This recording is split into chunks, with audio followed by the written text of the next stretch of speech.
So first ಒಂದೆರಡು ನಿಮಿಷ ಹೇಳ್ಬಿಡ್ತೀನಿ. ಸಿ ಗೈಸ್, ನೀವು ಎಕ್ಸಾಮ್ ಅಲ್ಲಿ ಎಕ್ಸಾಮ್ ಆಲ್ರೆಡಿ ಕೂತಾಗ ನಿಮಗೆ ಕ್ವಶನ್ ಡೌಟ್ ಬಂತು ಅಂದ್ಬಿಟ್ಟು ನೀವು ಇನ್ವಿಜಿಲೇಟರ್ನ ಕೇಳೋ ಆಗಿಲ್ಲ. ಫೈನ್, ಬಿಕಾಸ್ ಇನ್ವಿಜಿಲೇಟರ್ಸ್ ಯಾರು ನಿಮ್ಮ ಡಿಪ್ಲೊಮಾ ಲೆಕ್ಚರರ್ಸ್ ಆಗಿರೋದಿಲ್ಲ. ನಿಮಗೆ ಎಕ್ಸಾಮ್ಗಳು ಎಲ್ಲಿ ಕೊಡ್ತಾರೆ? PUC ಕಾಲೇಜ್ಗಳಲ್ಲಿ ಹಾಕ್ತಾರೆ. First point. ಸೆಕೆಂಡ್ ಪಾಯಿಂಟ್, ನಿಮಗೆ ಏನಾದ್ರೂ ಆನ್ಸರ್ಸ್ಗಳು ಮಲ್ಟಿಪಲ್ ಆನ್ಸರ್ಸ್ ಕರೆಕ್ಟ್ ಅನಿಸ್ತಿದೆ ಅಂತಂದ್ರೆ ನಾನು ಆಲ್ರೆಡಿ ನಿಮಗೆ ಹೇಳಿದ್ದೀನಿ, ಯಾವ್ದಾದ್ರು ಒಂದನ್ನಾದ್ರೂ ನೀವೇನ್ ಮಾಡಿರ್ಬೇಕು, ಶೇಡ್ ಮಾಡಿರ್ಲೇಬೇಕು, ಖಾಲಿ ಬಿಟ್ಟು ಬರೋ ಆಗಿಲ್ಲ. ಓಕೆ. ಥರ್ಡ್ ಥಿಂಗ್, ಕ್ವಶನು ತಪ್ಪಿದೆ, ಆನ್ಸರು ತಪ್ಪಿದೆ, ಅಥವಾ ಕ್ವಶನ್ ತಪ್ಪಿತ್ತು, ಆನ್ಸರ್ಸ್ ನಮ್ಮ ಅನ್ಕೊಂಡಂಗ್ ಕರೆಕ್ಟ್ ಇದ್ವು ಅಂದ್ರೂ ನಿಮಗೆ ಏನ್ ಸಿಗುತ್ತೆ? ಗ್ರೇಸ್ ಮಾರ್ಕ್ಸ್ ಸಿಗುತ್ತೆ. ಗೊತ್ತಾಗ್ತಾ ಇದೆಯಾ? ನಮ್ ಕ್ವಶನ್ ತಪ್ಪಿದೆ, ನಾವು ಖಾಲಿ ಬಿಟ್ಟು ಬಂದ್ವಿ ಅಂದ್ರೆ ನೋ. ನೀವೇನಾದ್ರೂ ಒಂದು ಶೇಡ್ ಮಾಡಿದ್ರೆ ಮಾತ್ರ ಗ್ರೇಸ್ ಮಾರ್ಕ್ಸ್ ಸಿಗುತ್ತೆ.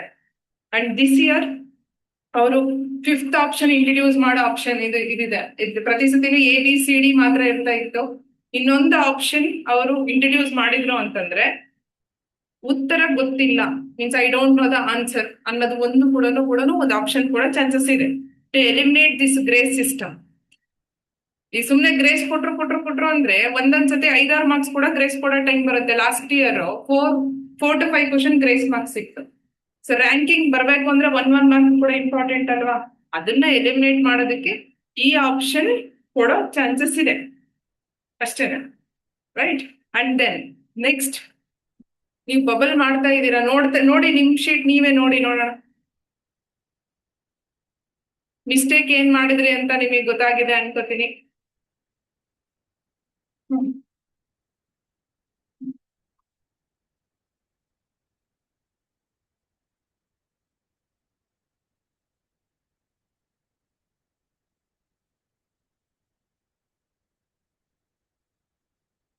ಮಿಸ್ಟೇಕ್ ಏನಾಗಿದೆ ಅಂತ ಗೊತ್ತಾಗಿಲ್ಲ.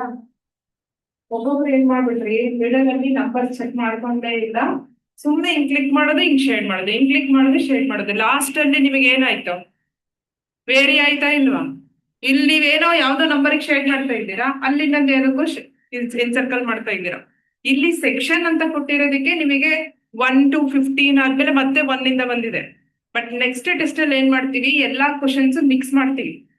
ಇವತ್ತಿನ ಟೆಸ್ಟ್ ಅಲ್ಲಿ PMS ಕ್ವಶನ್ PMS ಸೆಕ್ಷನ್ ಅಲ್ಲಿ ಇತ್ತು, FEEE ಕ್ವಶನ್ FEEE ಸೆಕ್ಷನ್ ಅಲ್ಲಿ ಇತ್ತು. ಬಟ್ ನಿಮಗೆ ಹೋದ ವರ್ಷದಿಂದ ಏನ್ ಮಾಡ್ತಾ ಇದ್ರೆ ಮರ್ಜ್ ಮಾಡ್ತಾ ಇದಾರೆ ಎಲ್ಲ.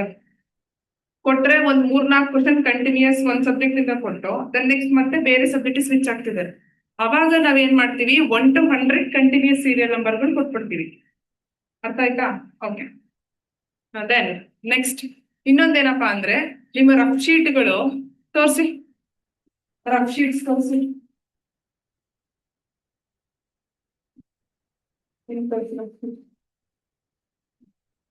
ರಫ್ ಶೀಟ್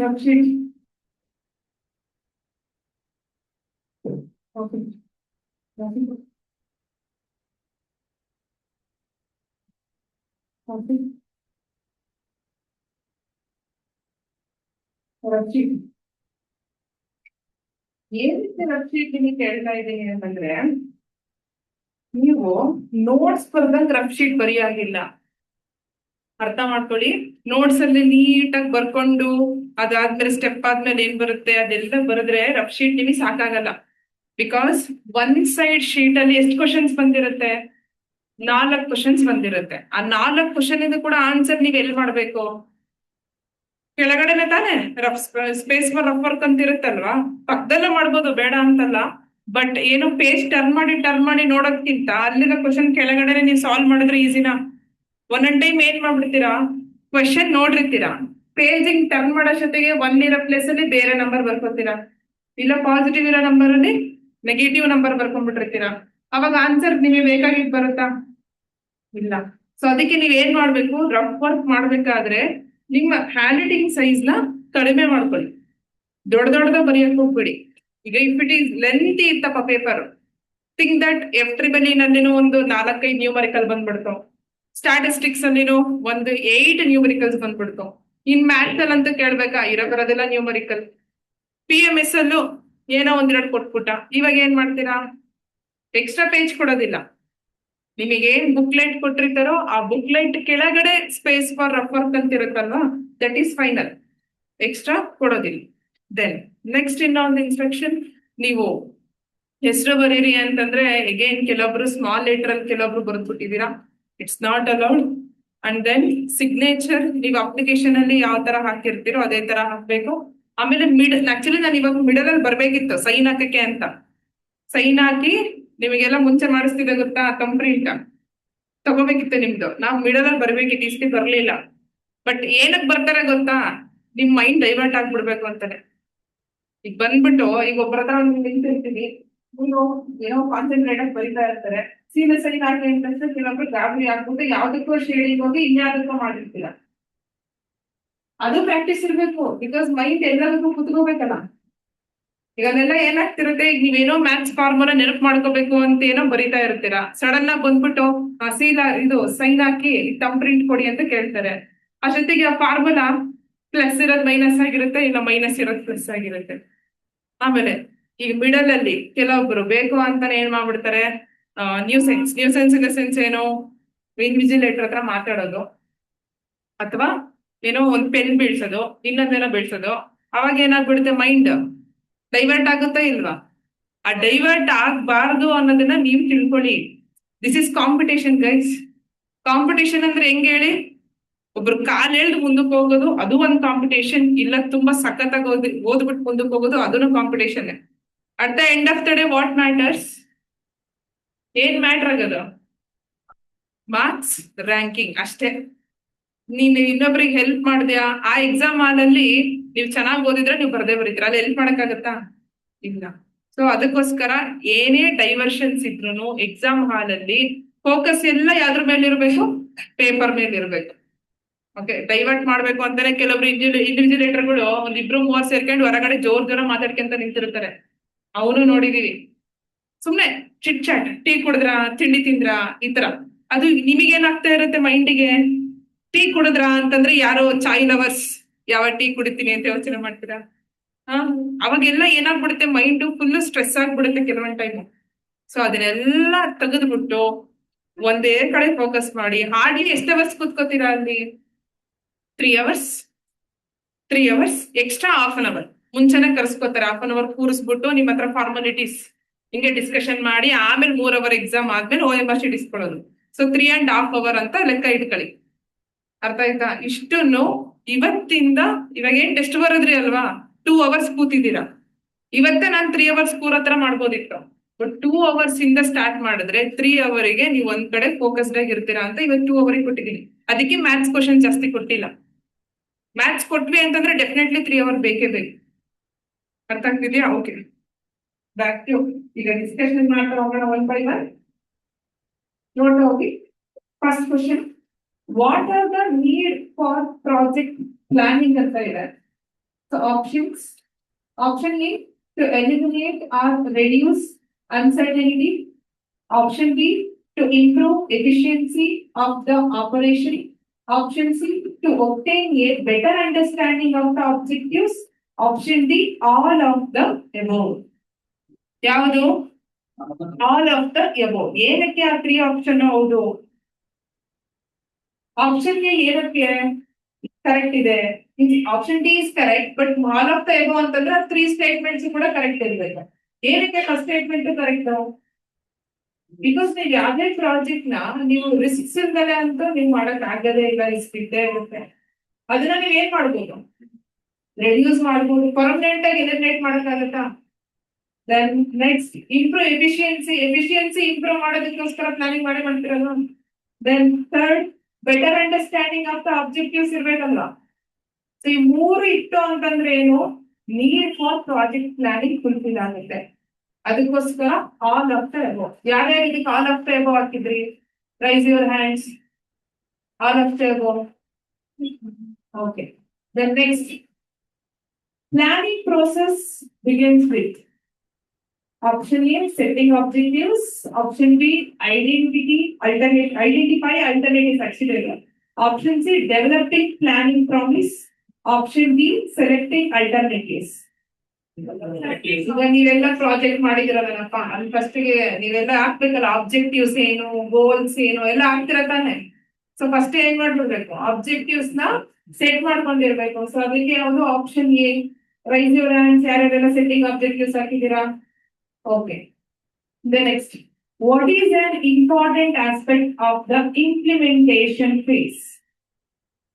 ಇಂಪ್ಲಿಮೆಂಟೇಷನ್ ಫೇಸ್ ಬಂದ್ಬಿಟ್ಟು actually option C, creating drawings and blue prints.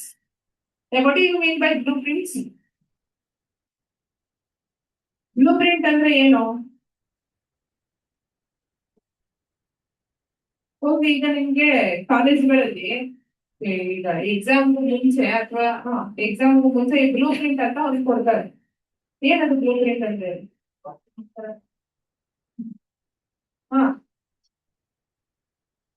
ಅಂದ್ರೆ ಯಾವ್ಯಾವ ಚಾಪ್ಟರ್ಸ್ ಇಂದ ಎಷ್ಟೆಷ್ಟು ವೇಟೇಜ್ ಇದೆ. ಈಗ ನಿಮಗೆ ಬಿಡಿ 5 ಮಾಡ್ಯೂಲ್ಸ್ ಇದೆ. Each module carries how many marks? 20 marks. ಅದ್ರಲ್ಲೂ ಆ 20 ಮಾರ್ಕ್ಸ್ ಅನ್ನೋದು ಯಾವ ಟಾಪಿಕ್ ಜಾಸ್ತಿ ವೇಟೇಜ್ ಕೊಟ್ಟಿದ್ದಾರೆ, ಆ ಅಲೋಕೇಶನ್ಗೆ ನಾವೇನಂತ ಕರಿತೀವಿ? ಬ್ಲೂ ಪ್ರಿಂಟ್ ಅಂತ ಕರಿತೀವಿ. ಅದೇ ತರ ಈಗ ಒಂದ್ ಮನೆ ನಾನು ಕಟ್ಟಬೇಕು ಅಂತಂದ್ರೆ ಒಂದ್ ಸ್ಕೆಚ್ ಅಂತ ಹಾಕ್ಬಿಡ್ತಾರೆ, ಗೊತ್ತಾ? Rough diagram.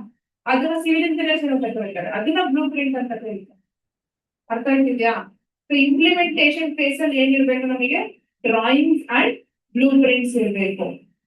The next, what is the main concern during the operation phase of project? Operation phase of project ಅಲ್ಲಿ ಇದ್ದಾಗ ಯಾವ್ದು ಮೇನ್ ಕನ್ಸರ್ನ್ ಆಗಿರುತ್ತೆ? ನೋಡಿ ಆಪ್ಷನ್ ನೋಡಿ. Option C, market acceptance and product quality.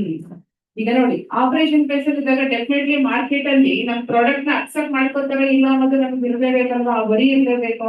ನಾನು ಏನ್ ಪ್ರಾಡಕ್ಟ್ ಲಾಂಚ್ ಮಾಡಿದ್ರು accept ಮಾಡ್ಕೊಂಡ್ಬಿಡ್ತಾರ ಜನ. What they will expect? ಒಂದು ಕ್ವಾಲಿಟಿ, ಆಮೇಲೆ ಕ್ವಾಂಟಿಟಿ, ಆಮೇಲೆ ಪ್ರೈಸ್. ಪ್ರೈಸ್ ಗೇಮ್, ಹೌದಾ? Price game. ಈಗ ನೋಡಿ, ಈ ಎಕ್ಸಿಬಿಷನ್ಸ್ ಗಳಲ್ಲೆಲ್ಲ ನೋಡಿ ಮತ್ತೆ ಈ ಬಿದ್ರಿಂದು ಟಾಯ್ಸ್ ಬರುತ್ತೆ, ನೋಡಿದೀರಾ? ಬಿದ್ರಿಂದ ಟಾಯ್ಸ್ ಗಳಲ್ಲ, ಒಂದು ಜಸ್ಟ್ ಒಂದಿಗೆ ಅದು ಗೆಜ್ಜೆ ಇರೋದು ಹಿಂಗ ಅಂತ ಇರ್ತಾರಲ್ಲಪ್ಪ, ಅದನ್ನ ಹೋಗಿ ಕೇಳಿ ಮತ್ತೆ ಎಷ್ಟು ರೂಪಾಯಿ ಅಂತ ಅವ್ರೇನಂತ ಹೇಳ್ತಾರೆ? ಮಿನಿಮಮ್ ಅಂದ್ರು 180-200 rupees ಅಂತ ಹೇಳ್ತಾರೆ. ಅದೇ ನೀವು ಪ್ಲಾಸ್ಟಿಕ್ ತಗೊಳ್ಳಿ, ಎಷ್ಟು ಸಿಗುತ್ತೆ? 20 rupees, 30 or 50 ಸಿಗುತ್ತೆ. ಏನಕ್ಕೆ ಯೂಸ್ ಡಿಫರೆನ್ಸ್ ಆಯ್ತು? Plastic is very harmful. ಅದು ಬಿದ್ರಿಂದು ಏನು ಜನ ಟ್ರೈಬಲ್ ಪೀಪಲ್ ಅವ್ರು ಇವ್ರು ವರ್ಕ್ ಮಾಡ್ಬಿಟ್ಟು ಅದನ್ನ ನೀಟಾಗಿ ಒಂದು ಮೂರ್ತಿ ಕೊಟ್ಬಿಟ್ಟು ಕಳ್ಸಿರ್ತಾರೆ. ಅದಕ್ಕೆ ಅವ್ರು ಎಫರ್ಟ್ ಹಾಕಿರ್ತಾರಲ್ವಾ? ಇಲ್ಲಿ ಪ್ಲಾಸ್ಟಿಕ್ ಇಂದ ಏನಾಗ್ತಾ ಇದೆ? ಪ್ಲಾಸ್ಟಿಕ್ ಆಕ್ಚುಲಿ ಏನು? ನಾನ್ ಡಿಗ್ರೇಡೇಬಲ್. ಆಮೇಲೆ ಆಕ್ಚುಲಿ ನೀವ್ ಏನೇನ್ ಟಾಯ್ಸ್ ಅಂತ ಈ ಚಿಕ್ಕ ಮಕ್ಳೆಲ್ಲ ಯೂಸ್ ಮಾಡ್ತಾರಲ್ಲ ಕಡಿಮೆ ಪ್ರೈಸ್ಗೆ, ಅದೆಲ್ಲ ಡಂಪ್ ಫ್ರಮ್ ಚೈನಾ. ಈಗ ಚೈನಾ ಮಾಡಲ್ ಅಂತಾರಲ್ಲಪ್ಪ, ಅವ್ರು ವೇಸ್ಟ್ ನೆಲ್ಲ ಈ ಕಡೆ ಹಾಕ್ಬೇಕಲ್ಲ, ಅದು ಡೈರೆಕ್ಟ್ ಆಗಿ ತಂದು ಹಾಕಿದ್ರೆ ಒಪ್ಕೊಂಡ್ಬಿಡ್ತೀವ? ಅದನ್ನ ಈ ತರ ಚೀಪ್ ರೇಟಿಗೆ, ಈ ತರ ಈ ಆಟ ಸಾಮಾನುಗಳು ಅವು ಇವು ಕಡಿಮೆ ರೇಟಿಗೆ ಮ್ಯಾನುಫ್ಯಾಕ್ಚರಿಂಗ್ ಮಾಡಿ ಕೊಡ್ತಿರೋದು. ಇತ್ತಾಗೆ ಒಂದ್ ಹಕ್ಕಿ ಅಂತಾರಲ್ಲಪ್ಪ, ಒಂದ್ ಕಲ್ ಎಷ್ಟು ಚೆನ್ನಾಗಿ ಗೊತ್ತೈತೆ ಅವರಿಗೆ. ಒಂದ್ ಕಲ್ ಇತ್ತ ಡಂಪ್ ಹಾಕ್ಬೇಕು, ಇತ್ತಾಗೆ ಅವ್ರದ್ದು ಪ್ರಾಡಕ್ಟ್ ಸೆಲ್ ಹಾಕ್ಬೇಕು, ಪ್ರಾಫಿಟ್ ಅವರೇ ತಗೋತಾರೆ. ಎಲ್ಲಾನು ಆಲ್ ಇನ್ ಒನ್ ಮುಗ್ದೋಯ್ತಾ ಅವ್ರಿಗೆ? ಅರ್ಥ ಆಗ್ತಿದ್ಯಾ? ಅದಕ್ಕೆ ಏನು ನಮಗೆ ಒಳ್ಳೆಯಾಗಿರುತ್ತೆ ಬಂದು ಮಾರ್ಕೆಟ್ ಅಲ್ಲಿ ಅಕ್ಸೆಪ್ಟೆನ್ಸ್ ಇದೆಯಾ, ಆಮೇಲೆ ಕ್ವಾಲಿಟಿ ಅಕ್ಸೆಪ್ಟೆನ್ಸ್ ಮಾಡ್ತಾರ, ಇದಿಷ್ಟು ಮ್ಯಾಟರ್ ಆಗುತ್ತೆ. So option C. The next one, which of the following is project classification based on ownership? ಹೇಳಿ, ಓನರ್ಶಿಪ್ ಯಾವ್ದಿರುತ್ತೆ? ಪಬ್ಲಿಕ್ ಪ್ರೈವೇಟ್ ಡಿಸ್ಕಷನ್ ಮಾಡಿದೀವಲ್ವಾ? ಮತ್ತೆ ಏನಕ್ಕೆ ಎಲ್ಲ ಆಲೋಗ್ತೇವೆ ಅಂತ ಹಾಕ್ಬಿಟ್ರಿ? ಕೆಲವೊಬ್ರು ನಾನು ನೋಡಿದೀನಿ ಆಲೋಗ್ತೇವೆ ಅಂತ ಹಾಕ್ಬಿಟ್ರಿ. ಯಾಕೆ ಆಲೋಗ್ತೇವೆ ಅಂತ ಹಾಕಿದ್ರಿ? C, first one major and minor project ಬಂದ್ಬಿಟ್ಟು ಜಸ್ಟ್ ಈ ಏನಂತ ಹೇಳ್ತಾರೆ, ಕೆಲವೊಂದು ಪ್ರಾಜೆಕ್ಟ್ಸ್ ನಾವು ಕ್ರಾಶ್ ಪ್ರಾಜೆಕ್ಟ್ಸ್ ಅಂತ ಕರೆದ್ವಿ, ಕೆಲವೊಂದು ಪ್ರಾಜೆಕ್ಟ್ಸ್ ನಾವು ನಾರ್ಮಲ್ ಪ್ರಾಜೆಕ್ಟ್ಸ್ ಅಂತ ಕರೆದ್ವಿ, ಕೆಲವೊಂದನ್ನ ಡಿಸಾಸ್ಟರ್ ಪ್ರಾಜೆಕ್ಟ್ ಅಂತ ಕರೆದ್ವಿ. ಯಾಕೆ? ಅದರದ್ದೇ ಆದಂತ ಒಂದು ಡಿಫ್ರೆನ್ಸ್ ಇದೆಯಾ ಇಲ್ವಾ? ನಾರ್ಮಲ್ ಅಲ್ಲಿ ಏನಾಗಿರುತ್ತೆ? ಫಂಡ್ ಕರೆಕ್ಟ್ ಆಗಿರುತ್ತೆ, ಟೈಮ್ ಕರೆಕ್ಟ್ ಆಗಿರುತ್ತೆ. ಡಿಸಾಸ್ಟರ್ ಅಲ್ಲಿ ಏನಾಗಿರುತ್ತೆ? Disaster time short, because natural ಕೆಲಾಮಿಟಿಯಿಂದ. ಈಗ ನಿನ್ನೆ ಬೆಳಗಾಳಿ ಬಂತ, ನಿನ್ನೆ ಈವ್ನಿಂಗ್ ನೋಡಿದ್ರ ಹೆಂಗಿತ್ತು ಗಾಳಿ? ಎಲ್ಲ ಈ ತರಕಾರಿ ಮಾರಕ್ ಕೂತಿರೋದೆಲ್ಲ ಗಾಳಿ ಎಲ್ಲ ಹಾರ್ಕೊಂಡು ಹೋಯ್ತಾ ಇತ್ತು. ಹೂವು ಇಟ್ಟಿರೋರೆಲ್ಲ ರೋಡಲ್ಲಿ ಇಟ್ಕೊಂಡಿರ್ತಾರಲ್ಲ ಮಾರ್ಕೆಟ್ ಅಲ್ಲಿ ಹೋಯ್ತಾ ಇತ್ತು.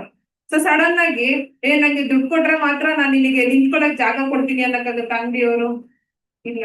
ಆ ಟೈಮಲ್ಲಿ we cannot expect what? We cannot expect profit. Then crash project ಅಂತಂದ್ರೆ ಏನು? What you mean by crash project? Time ಕಡಿಮೆ, ಕಾಸ್ಟ್ ಜಾಸ್ತಿ.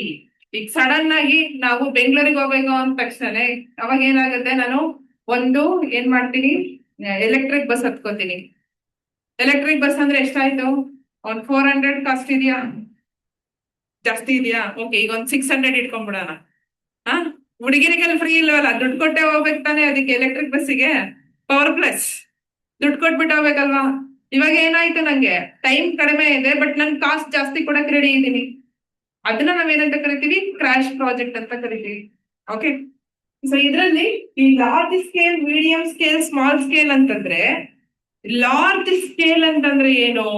ಹ್ಯೂಜ್ ಅಮೌಂಟ್ ಅನ್ನೇ ನೀವು ಮಾಡ್ತಕ್ಕಂಥ ಪ್ರಾಜೆಕ್ಟ್ ಲಾರ್ಜ್ ಸ್ಕೇಲ್. ಆಮೇಲೆ ಈಗ ಮ್ಯಾನುಫ್ಯಾಕ್ಚರಿಂಗ್ ಪ್ರೊಡಕ್ಟ್ಸ್ ಎಲ್ಲ ಇದಾವಲ್ವಾ, ಸಾರಿ ಕಂಪನೀಸ್ ಗಳೆಲ್ಲ ಇದಾವಲ್ವಾ, ಅವೆಲ್ಲ ಏನಾಗುತ್ತೆ ಲಾರ್ಜ್ ಸ್ಕೇಲ್ ಅಲ್ಲಿ ಪ್ರೊಡ್ಯೂಸ್ ಮಾಡ್ತಾ ಇರ್ತಾರೆ. ಮೀಡಿಯಂ ಸ್ಕೇಲ್ ಅದೇ ಸ್ಕೇಲ್ ತಕ್ಕಂತ ಏನು, ನಂಬರ್ ಆಫ್ ಕ್ವಾಂಟಿಟಿ ನೀವು ಎಷ್ಟು ಬ್ಯಾಚ್ ಔಟ್ಪುಟ್ ಮಾಡ್ತಾ ಇರ್ತೀರಾ ಅದ್ರ ಮೇಲೆ ಸ್ಕೇಲ್ ಅಳಿತೀವಿ. ಈಗ ಸ್ಮಾಲ್ ಸ್ಕೇಲ್ ಇಂಡಸ್ಟ್ರೀಸ್ ಅಂತಂದ್ರೆ ಅವು, ಇವಾಗ ಬೆಂಗಳೂರಲ್ಲಿ ಪೀಣ್ಯ ಇಂಡಸ್ಟ್ರಿ ಕೇಳಿದಿರಾ? ಏರಿಯಾ ಕೇಳಿದಿರಲ್ವಾ? ಪೀಣ್ಯ ಇಂಡಸ್ಟ್ರೀಸ್ ನಲ್ಲಿ ಅಲ್ಲೆಲ್ಲ medium and small scale industries ಅಂತ MSME ಅಂತ ಕರೀತಾರೆ. ಅಲ್ಲೆಲ್ಲ ಇರೋದೆಲ್ಲ ಏನು? ಸ್ಮಾಲ್ ಕಂಪ್ನಿಗಳು. ಹಂಗಂತ ರೆವೆನ್ಯೂ ಅಂಡರ್ ಎಸ್ಟಿಮೇಟ್ ಮಾಡ್ಬೇಡಿ. ರೆವೆನ್ಯೂ ಅವ್ರದ್ದು ಕೂಡ ಎದ್ರಲ್ಲಿರುತ್ತೆ, ಕ್ರೋರ್ಸ್ ಅಲ್ಲೇ ಇರುತ್ತೆ. ಓಕೆ, ಬಟ್ ಇನ್ಫ್ರಾಸ್ಟ್ರಕ್ಚರ್ ವೈಸ್ ಬಂತು ಅಂತಂದ್ರೆ ಮಾತ್ರ ಕಂಪೇರಿಟಿವ್ಲಿ ಸ್ಮಾಲ್ ಇರುತ್ತೆ, ತುಂಬಾ ಸ್ಮಾಲ್ ಅಲ್ಲ, ಕಂಪೇರಿಟಿವ್ಲಿ ಸ್ಮಾಲ್ ಅಷ್ಟೇ. Okay, then next 6th question ನೋಡಿ. Which of the following statements are correctly matched ಅಂತ ಕೊಟ್ಟಿದ್ದೀನಿ. Which of the following statements are correctly matched? ಈಗ ಅಲ್ಲಿ ಕೆಳಗಡೆ ನಿಮ್ಗೆ ಸೊಲ್ಯೂಷನ್ ಕೂಡ ಸರಿ.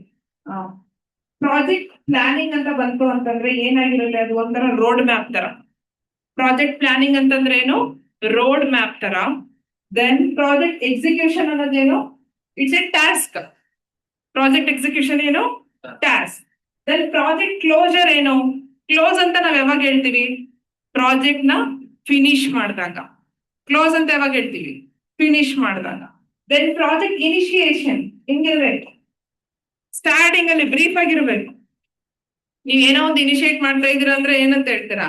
ಸೊ ಅಂಡ್ ಸೊ ಹಿಂಗ್ ಹೋಗ್ಬೇಕಂತ ಈಗ ಒಂದು ಯಾವ್ದೋ ಟ್ರಿಪ್ ಪ್ಲಾನ್ ಮಾಡಿದ್ರಿ ಅಂದ್ರೆ ಉಳ್ಕೊಳ್ಳೋದೆಲ್ಲಿ, ಊಟದ್ದೆಲ್ಲಿ, ಏನೇನ್ ಟ್ರಿಪ್ ಅಲ್ಲಿ ಏನೇನೆಲ್ಲ ಇನ್ಕ್ಲೂಡ್ ಆಗಿರುತ್ತೆ ಎಲ್ಲ ಬ್ರೀಫ್ ಆಗಿ ಹೇಳ್ಬಿಡ್ತಾರೆ ಇಲ್ವಾ ಇನಿಷಿಯಲ್ ಫೇಸ್ ಅಲ್ಲಿ. ಸೊ ಹಾಗಾಗಿ ಇದ್ರಲ್ಲಿ ಈ ಒಂದು ಕ್ವಶನ್ ಅಲ್ಲಿ ಕರೆಕ್ಟ್ ಆಗಿ ಮ್ಯಾಚ್ ಆಗಿರೋದು ಯಾವುದು? Project planning and project execution. Then next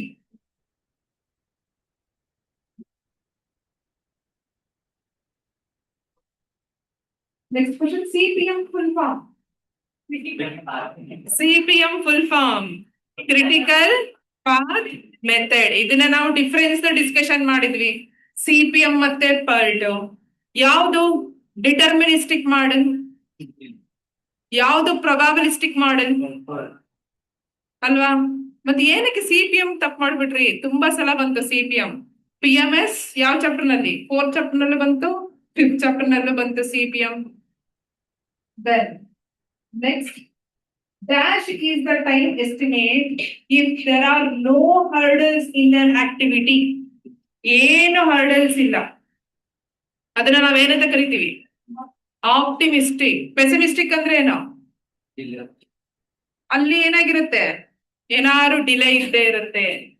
ಯಾವ್ದು ಡಿಲೇ ಇಲ್ಲದೆ ಇರೋದೇನು? ಆಪ್ಟಿಮಿಸ್ಟಿಕ್. ಡಿಲೇ ಇರೋದೇನು? ಪೆಸಿಮಿಸ್ಟಿಕ್. ಈಗ ಡಿಲೇ ಆದಷ್ಟು ಏನಾಗುತ್ತೆ, ಟೈಮ್ ಜಾಸ್ತಿ ತಗೊಳುತ್ತೆ, ರೈಟ್? ಏನು ಡಿಲೇಸ್ ಇಲ್ಲ ಅಂದಾಗ ಏನಾಗುತ್ತೆ, ಬೇಗನೂ ಮುಗಿಯುತ್ತೆ, ಮಿನಿಮಮ್ ಟೈಮ್ ಅಲ್ಲಿ ಮುಗಿಸ್ಬಿಡ್ತೀರ, ರೈಟ್? ಮೋಸ್ಟ್ ಲೈಕ್ಲಿ ಟೈಮ್ ಅಂತಂದ್ರೆ ಏನು? ನಾರ್ಮಲ್. ಏನು ಹರಿಬರಿ ಏನು ಇರೋದಿಲ್ಲ, ಡಿಲೇಸ್ ಏನು ಇರೋದಿಲ್ಲ, ಆರಾಮಾಗಿ ಅದೇ ನೆಕ್ಸ್ಟ್ ಟೈಮ್ ಕೊಟ್ಟಿದ್ರೆ ಅಷ್ಟೇ ಮುಗಿಸ್ತಾರೆ. ಈಗ ನೋಡಿ ಟೆಸ್ಟ್ 2 hour ಕೊಟ್ಟೆ, 2 hour ಅಲ್ಲಿ ಕೆಲವೊಬ್ರು ಕರೆಕ್ಟ್ ಆಗಿ ಮುಗಿಸಿದ್ರಿ, ಇನ್ ಕೆಲವೊಬ್ರು 1 hour ಗೆ ಮಾಡಿ ಕುತ್ಕೊಂಡ್ಬಿಟ್ಟಿದ್ರಿ. ಇಲ್ಲೇ ಬಂದ್ಬಿಡ್ತು ಒಂದು, ಇಲ್ಲೇ ಏನಾಯ್ತು, ಆಪ್ಟಿಮಿಸ್ಟಿಕ್ ಬಂದ್ಬಿಡ್ತು. ಮೋಸ್ಟ್ ಲೈಕ್ಲಿ ಎಕ್ಸಾಕ್ಟ್ಲಿ 2 hour ಮುಗಿಸ್ಬಿಟ್ರಿ. ದೆನ್ ಎಕ್ಸ್ಟ್ರಾ ಒಂದ್ 10 ನಿಮಿಷ ಯಾರೋ ಕೆಲವೊಬ್ರು ಲೇಟ್ ಆಗಿ ಬಂದಿರೋರು 10 minutes ಎಕ್ಸ್ಟ್ರಾ ಎಂಡ್ ಆಯ್ತು. ಸೊ ಅವಾಗ ಅದೇನಾಯ್ತು, ಪೆಸಿಮಿಸ್ಟಿಕ್ ಆಗೋಯ್ತು. ಸೊ ಡಿಲೇ ಆಯ್ತಾ ಇಲ್ವಾ ಅಲ್ಲಿ, ಇಷ್ಟೇ ಡಿಫರೆನ್ಸ್. ಅರ್ಥ ಆಗಿದ್ಯಾ? ಈಗ ಯಾರು ಇದನ್ನ ಕರೆಕ್ಟ್ ಮಾಡಿದ್ರಿ ಕೈ ಎತ್ತಿ. Good.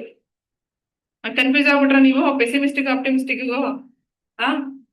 Okay. The next EST stands for, in scheduling EST stands for, correct ಹೇಳಿ? Earliest start time. Earliest start time. Okay. So ಇವಾಗ್ಲೇ ನೆನ್ಪಿಟ್ಕೊಂಡ್ಬಿಡಿ, ಫೀಡ್ ಮಾಡ್ಕೊಂಡ್ಬಿಡಿ. ಈ ಕ್ವಶನ್ಗಳು ಬಂದ್ಬಿಡ್ತಾವ ಅಂದ್ರೆ ಟಕ್ ಅಂತ ಕರೆಕ್ಟ್ ಆಗಿ ಹಾಕ್ಬೇಕು ನೀವು. Earliest start time. Then who is responsible for deciding whether to invest in a project based on the feasibility study? Option A, project owner. Option B, sponsors. Option D, financiers. Option D, all of the above. ಎಲ್ರೂ think ಮಾಡ್ಬೇಕು. ಈಗ ಬರೀ project owner ಒಬ್ಬರೇ decision ಅಲ್ಲ, ಅದಕ್ಕೆ investors ಕೂಡ ಯೋಚನೆ ಮಾಡ್ತಾರ ಇಲ್ವಾ? ಇನ್ವೆಸ್ಟರ್ಸ್ ನನ್ಗೆ ಪ್ರಾಫಿಟ್ ಬರುತ್ತಾ ಇಲ್ಲ ಅಂತ ಯೋಚನೆ ಮಾಡಿತಾನೆ ಇನ್ವೆಸ್ಟ್ಮೆಂಟ್ ಮಾಡೋದು. ಆಮೇಲೆ ಫಿನಾನ್ಸರ್ಸ್ ಅವರು ಕೂಡ ದುಡ್ಡು ಹಾಕಿ ಹಾಕ್ತಾರಲ್ವಾ, ಅವರನ್ನು ಪ್ರಾಫಿಟ್ ನೋಡೇ ತಾನೆ ಹಾಕೋದು. ಈ ಮೂರು ಜನನು ಯೋಚನೆ ಮಾಡ್ಬೇಕು. ಯಾರ್ಯಾರೆಲ್ಲ ಆಲ್ ಆಫ್ ದ ಅಬೌವ್ ಹಾಕಿದ್ರಿ? ಗುಡ್. ಡಿಫ್ರೆನ್ಸ್ ಗೊತ್ತಾಗ್ತಾ ಇದೆಯಾ ಏನಕ್ಕೆ ಬೇರೆ ಹೌದು ಅಂತ ಅಂದ್ಬಿಟ್ಟು? Next 11. Project life cycle can range from predictive approach to dash approaches. Adaptive. Predictive to adaptive approach ಅಂತ ಸೆಂಟೆನ್ಸ್ ನ ಬರ್ಸ್ಬಿಟ್ಟಿದೆ. Predictive to adaptive. ಓಕೆ, ಅದನ್ನೇ ಅವ್ರು ಏನ್ ಮಾಡ್ಬೋದು, ಫಸ್ಟ್ ಡ್ಯಾಶ್ ಕೊಟ್ಬಿಟ್ಟು ದೆನ್ ಮತ್ತೆ ಡ್ಯಾಶ್ ಕೊಡ್ಬೋದು ಅವರು. ಈಗ ಈ ಕ್ವಶನ್ ಅಲ್ಲಿ ನಾನು ಬರೀ 1 ಡ್ಯಾಶ್ ಕೊಟ್ಟಿದ್ದೀನಿ, ಸೊ ನೀವು ಪ್ರಿಡಿಕ್ಟಿವ್ ನಾನ್ ಕೊಟ್ಬಿಟ್ಟಿದ್ದೀರಿ, ಸೊ ಅಡಾಪ್ಟಿವ್ ನೀವು ಕಂಡುಹಿಡಿದ್ರಿ. ಅದೇ ನಾನು 2 ಡ್ಯಾಶ್ ಕೊಟ್ಟಿದ್ರೆ ಫಸ್ಟ್ ಯಾವ್ದು ಬರ್ಬೇಕಿತ್ತು? ಪ್ರಿಡಿಕ್ಟಿವ್ ಬರ್ಬೇಕಿತ್ತು. ಅದಾದ್ಮೇಲೆ ಯಾವ್ದು ಬರ್ಬೇಕಿತ್ತು? ಅರ್ಥ ಆಗ್ತಿದ್ಯಾ? ಇದರಿಂದ ಈ ಫೇಸ್ ಇಂದ ಈ ಫೇಸ್ ಜಂಪ್ ಆಗ್ಬೇಕದು. ಆಮೇಲೆ ಇಂಟರ್ಚೇಂಜ್ ಮಾಡ್ಬಿಟ್ಟಿದ್ದೀರಾ. ಫಸ್ಟ್ ಪ್ರಿಡಿಕ್ಟಿವ್ ಬರಬೇಕು, ನೆಕ್ಸ್ಟ್ ಯಾರು ಬರಬೇಕು? ಅಡಾಪ್ಟಿವ್ ಬರಬೇಕು. ಗೊತ್ತಾಯ್ತಾ ಅದಕ್ಕೆ? Next 12th question. As per PMBOK, what is full form of PMBOK? Project Management Body of Knowledge. Okay, is a book by a PMI Project Management Institute, USA guidelines that total number of phases of a project life cycle are. ಎಷ್ಟು? 5. Good. ಎಲ್ಲರೂ ಹಾಕಿದ್ದೀರಾ? Super. Then what are the stages of the project life cycle? ಯಾವ್ಯಾವ್ದು ಇರುತ್ತೆ? Initiation ಇರುತ್ತೆ, planning ಇರುತ್ತೆ, execution ಇರುತ್ತೆ, evaluation ಇರುತ್ತೆ. ಎಲ್ಲರೂ ಹಾಕಿದ್ದೀರಲ್ವಾ? Good. Super. The next. What stage is the 4th phase of the project life cycle? It includes releasing of the final work to the customer, handing over project documentation to the business, and sharing project closure to all stakeholders. ಅಂದ್ರೆ 4th phase ಯಾವ್ದಾಗಿರುತ್ತೆ? Evaluation ಅಥವಾ closer ಅಂತ ಕರಿತೀವಿ, right? ಸುಮ್ಮನೆ ನೋಡಿ, ಅಲ್ಲಿ ನಿಮಗೆ full question ಓದ್ಲಿ ಅಂತ ದೊಡ್ಡದಾಗ ಕೊಟ್ಟಿದ್ದಾನೆ, ಆದ್ರೆ 4th phase ನಿಮಗೆ ಅದೇ ಅಲ್ವಾ? ಡೈರೆಕ್ಟ್ ಆಗಿ ಹಾಕ್ಬಿಡ್ಬೋದು.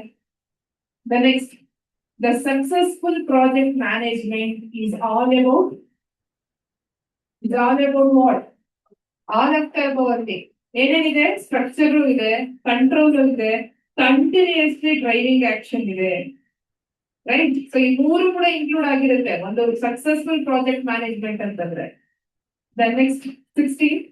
Which of the following is a non-project ಅಂತ ಹೇಳಿದ್ದಾರೆ? Option A, production of weekly employment reports. ಈಗ production of weekly employment reports ನಾವು ಪ್ರಾಜೆಕ್ಟ್ ಅಂತ ಇವತ್ತು ಹೇಳೋಣ. ಏನ್ ಹೇಳಿ?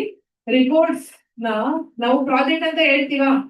ಇಲ್ಲ. ಈ ಕಂಪ್ನಿಗಳಲ್ಲಿ, ಆಮೇಲೆ ಕ್ಲಾಸ್ ಅಲ್ಲಿ ಮಾಡಿರೋ ರಿಪೋರ್ಟ್ಸ್ ಅನ್ಕೊಂಬಿಡಿ. ಕಂಪ್ನಿಗಳಲ್ಲಿ ಈಗ ವೀಕ್ಲಿ ಎಂಪ್ಲಾಯ್ಮೆಂಟ್ ಏನೇನೋ ಅವ್ರಿಗೂ ಬಂದಿರೋದು ಹೋಗಿರೋದು ಎಲ್ಲ ಡೇಟಾ ಬರೀತೀವಲ್ಲ, ಅದನ್ನ ನಾವು ಪ್ರಾಜೆಕ್ಟ್ ಅಂತ ಕನ್ಸಿಡರ್ ಮಾಡ್ತೀವಾ? No. Second option, the use of a manufacturing line to produce a flow of standard products.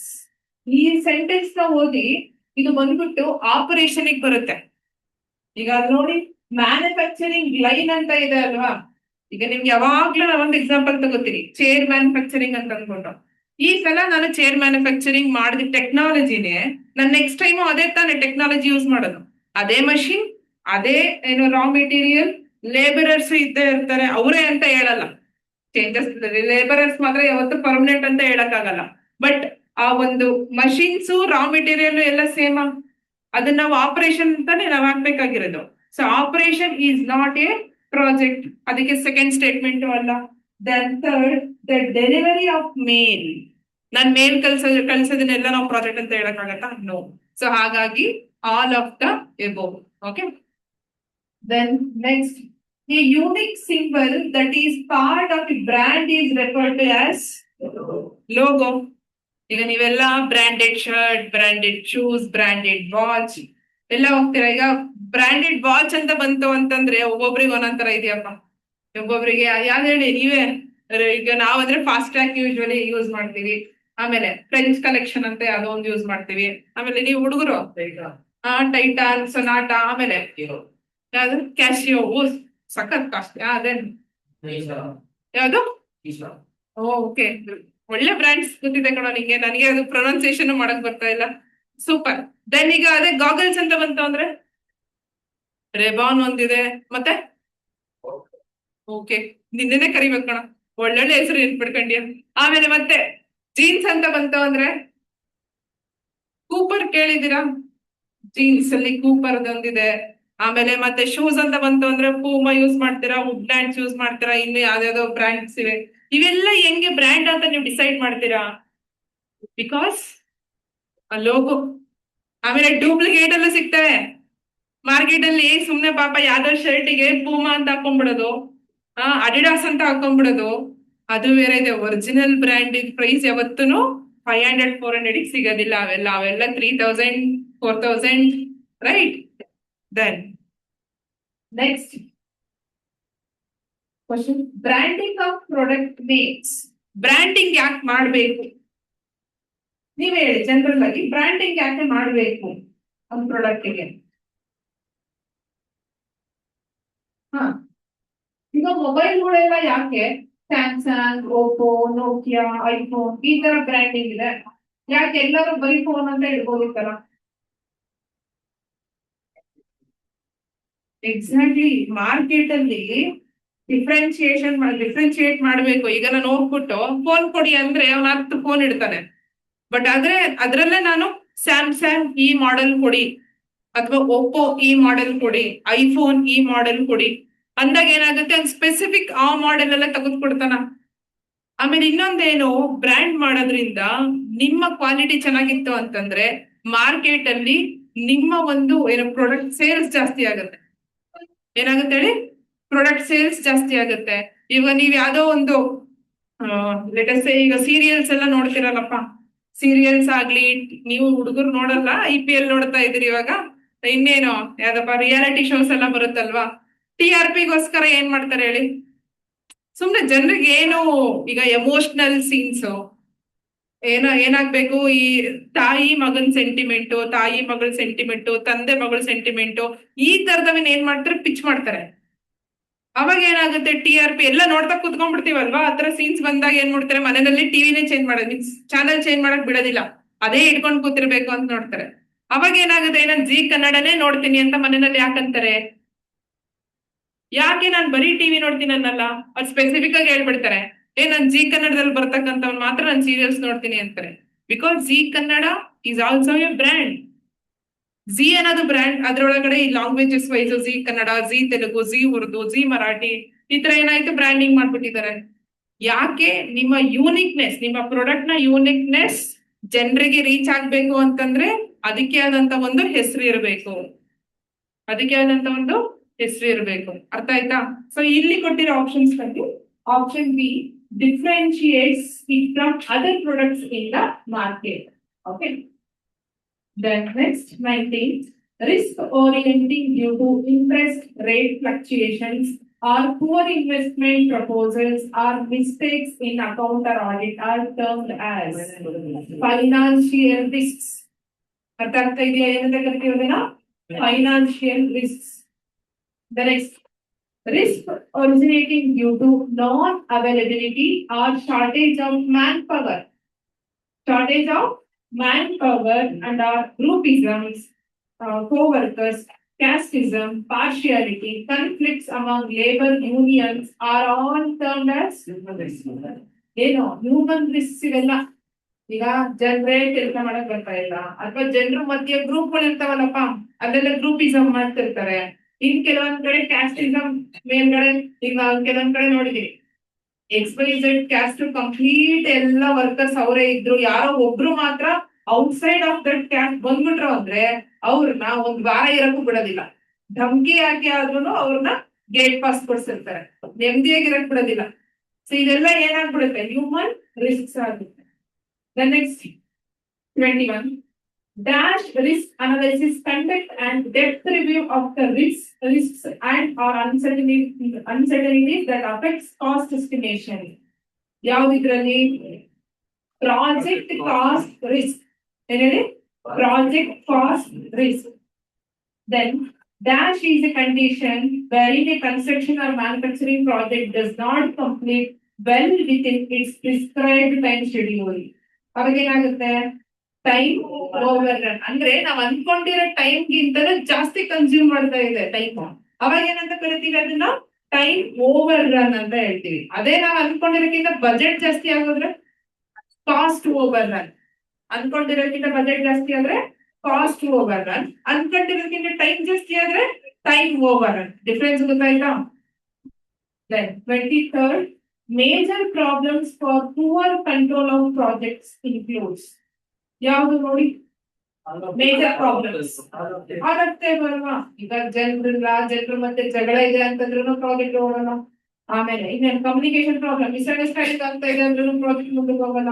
Then information system control problem, ಅಲ್ಲಿ ಏನಾದ್ರು ಲ್ಯಾಕ್ ಆಯ್ತು, ನೀವು ಇನ್ಫಾರ್ಮೇಶನ್ ಲೀಕ್ ಆಯ್ತು ಅಂತಂದ್ರೂ ಪ್ರಾಜೆಕ್ಟ್ ಮುಂದಕ್ಕೆ ಹೋಗಲ್ಲ. ಸೊ ಹಾಗಾಗಿ all of the above.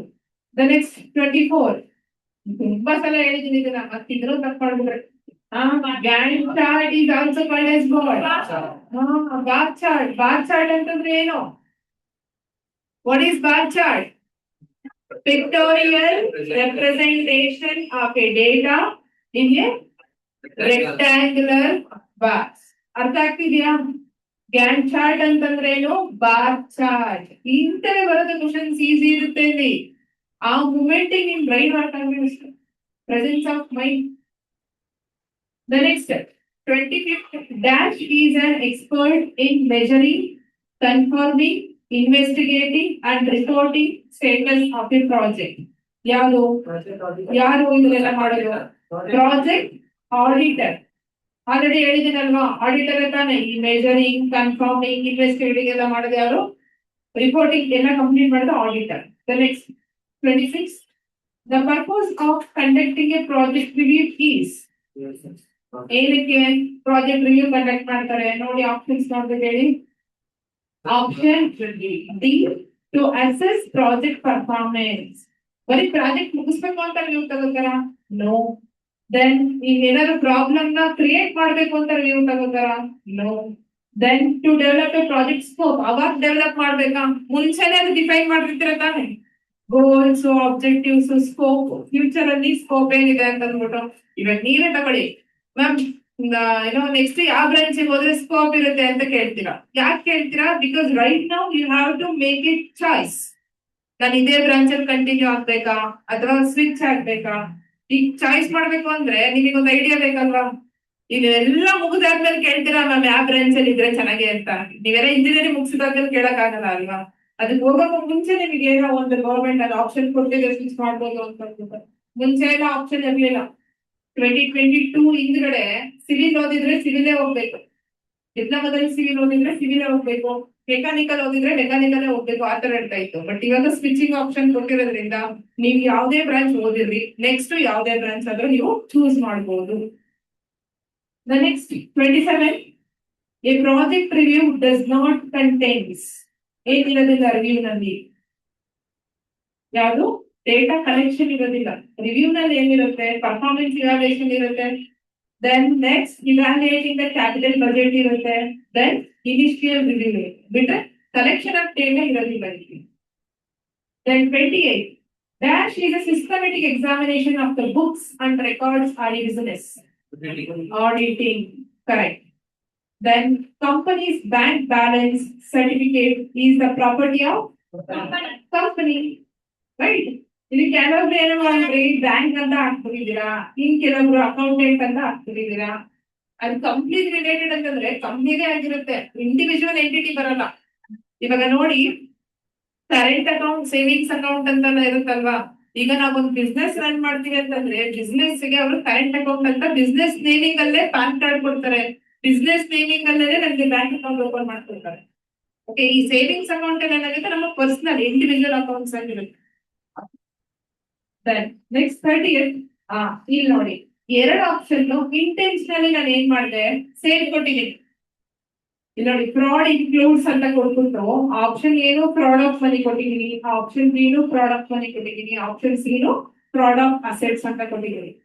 Okay, so ಕೆಲವೊಬ್ರು ಏನ್ ಮಾಡಿದೀನಿ ಮ್ಯಾಮ್, ಎರಡು ಆಪ್ಷನ್ ಸೇಮ್ ಕೊಟ್ಬಿಟ್ಟಿದ್ದೇವೆ ಅಂತ ಅಂದ್ವಿ. ಅಲ್ಲಿ ಹೆಂಗಿದ್ರು ಆಪ್ಷನ್ ಸಿ ಕೂಡ ಏನೋ ಕಮ್ಸ್ ಅಂಡರ್ ಫ್ರಾಡ್ ಅಲ್ವಾ.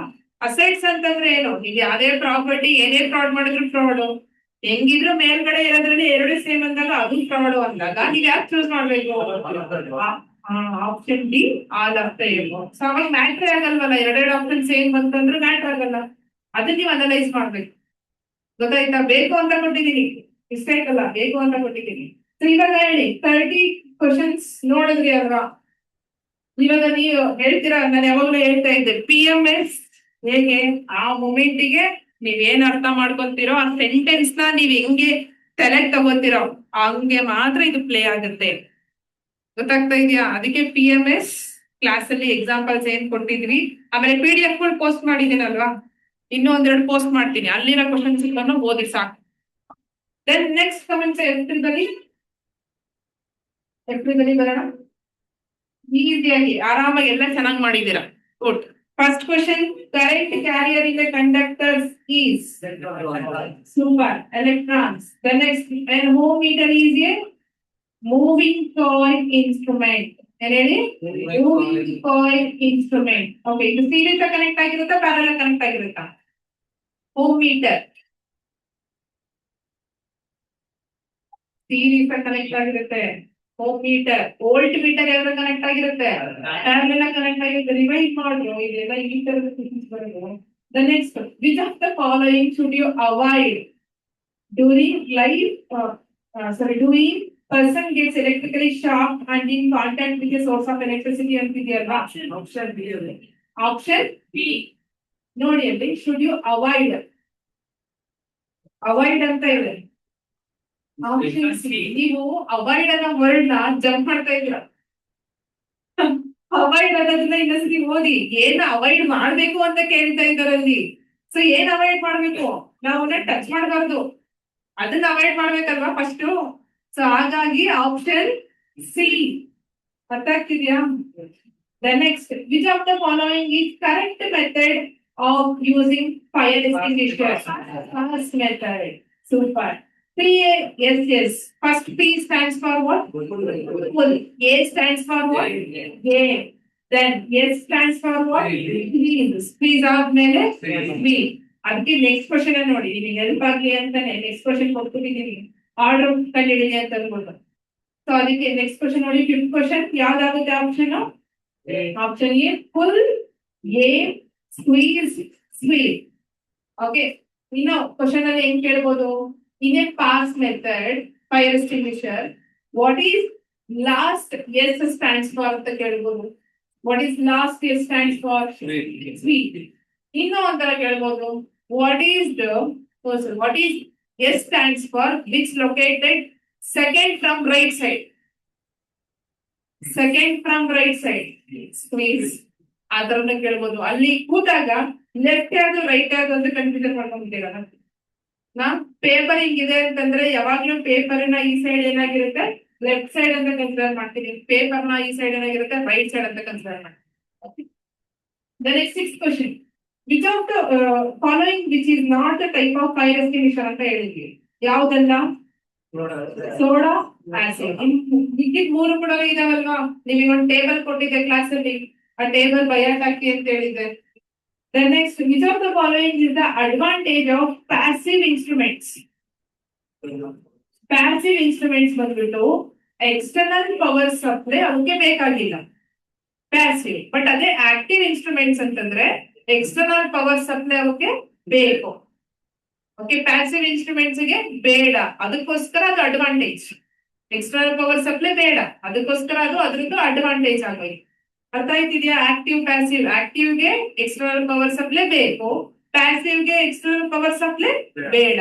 Okay, then next, calculate the number of units of electricity used of a bulb of 100 watt is kept on for 5 hours.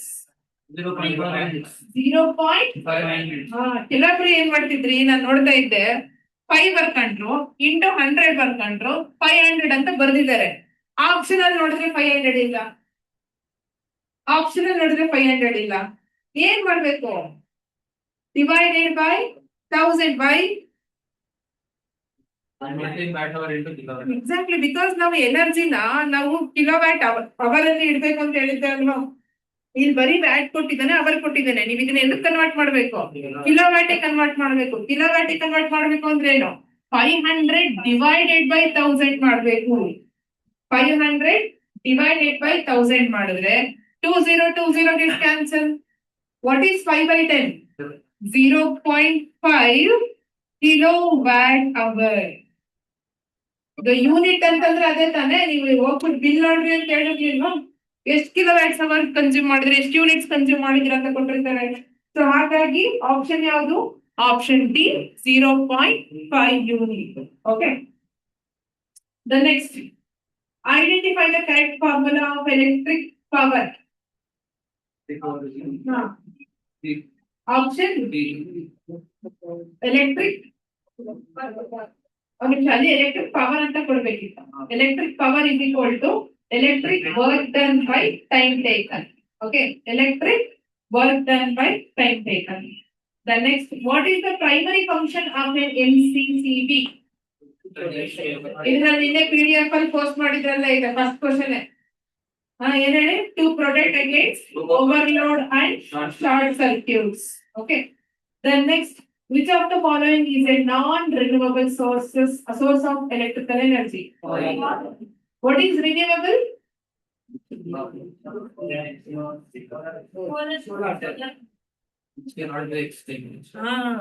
ಯಾವುದು ಖಾಲಿನೇ ಆಗಲ್ವಲ್ಲ ಅದನ್ನ ನಾವೇನಂತ ಹೇಳ್ತೀವಿ?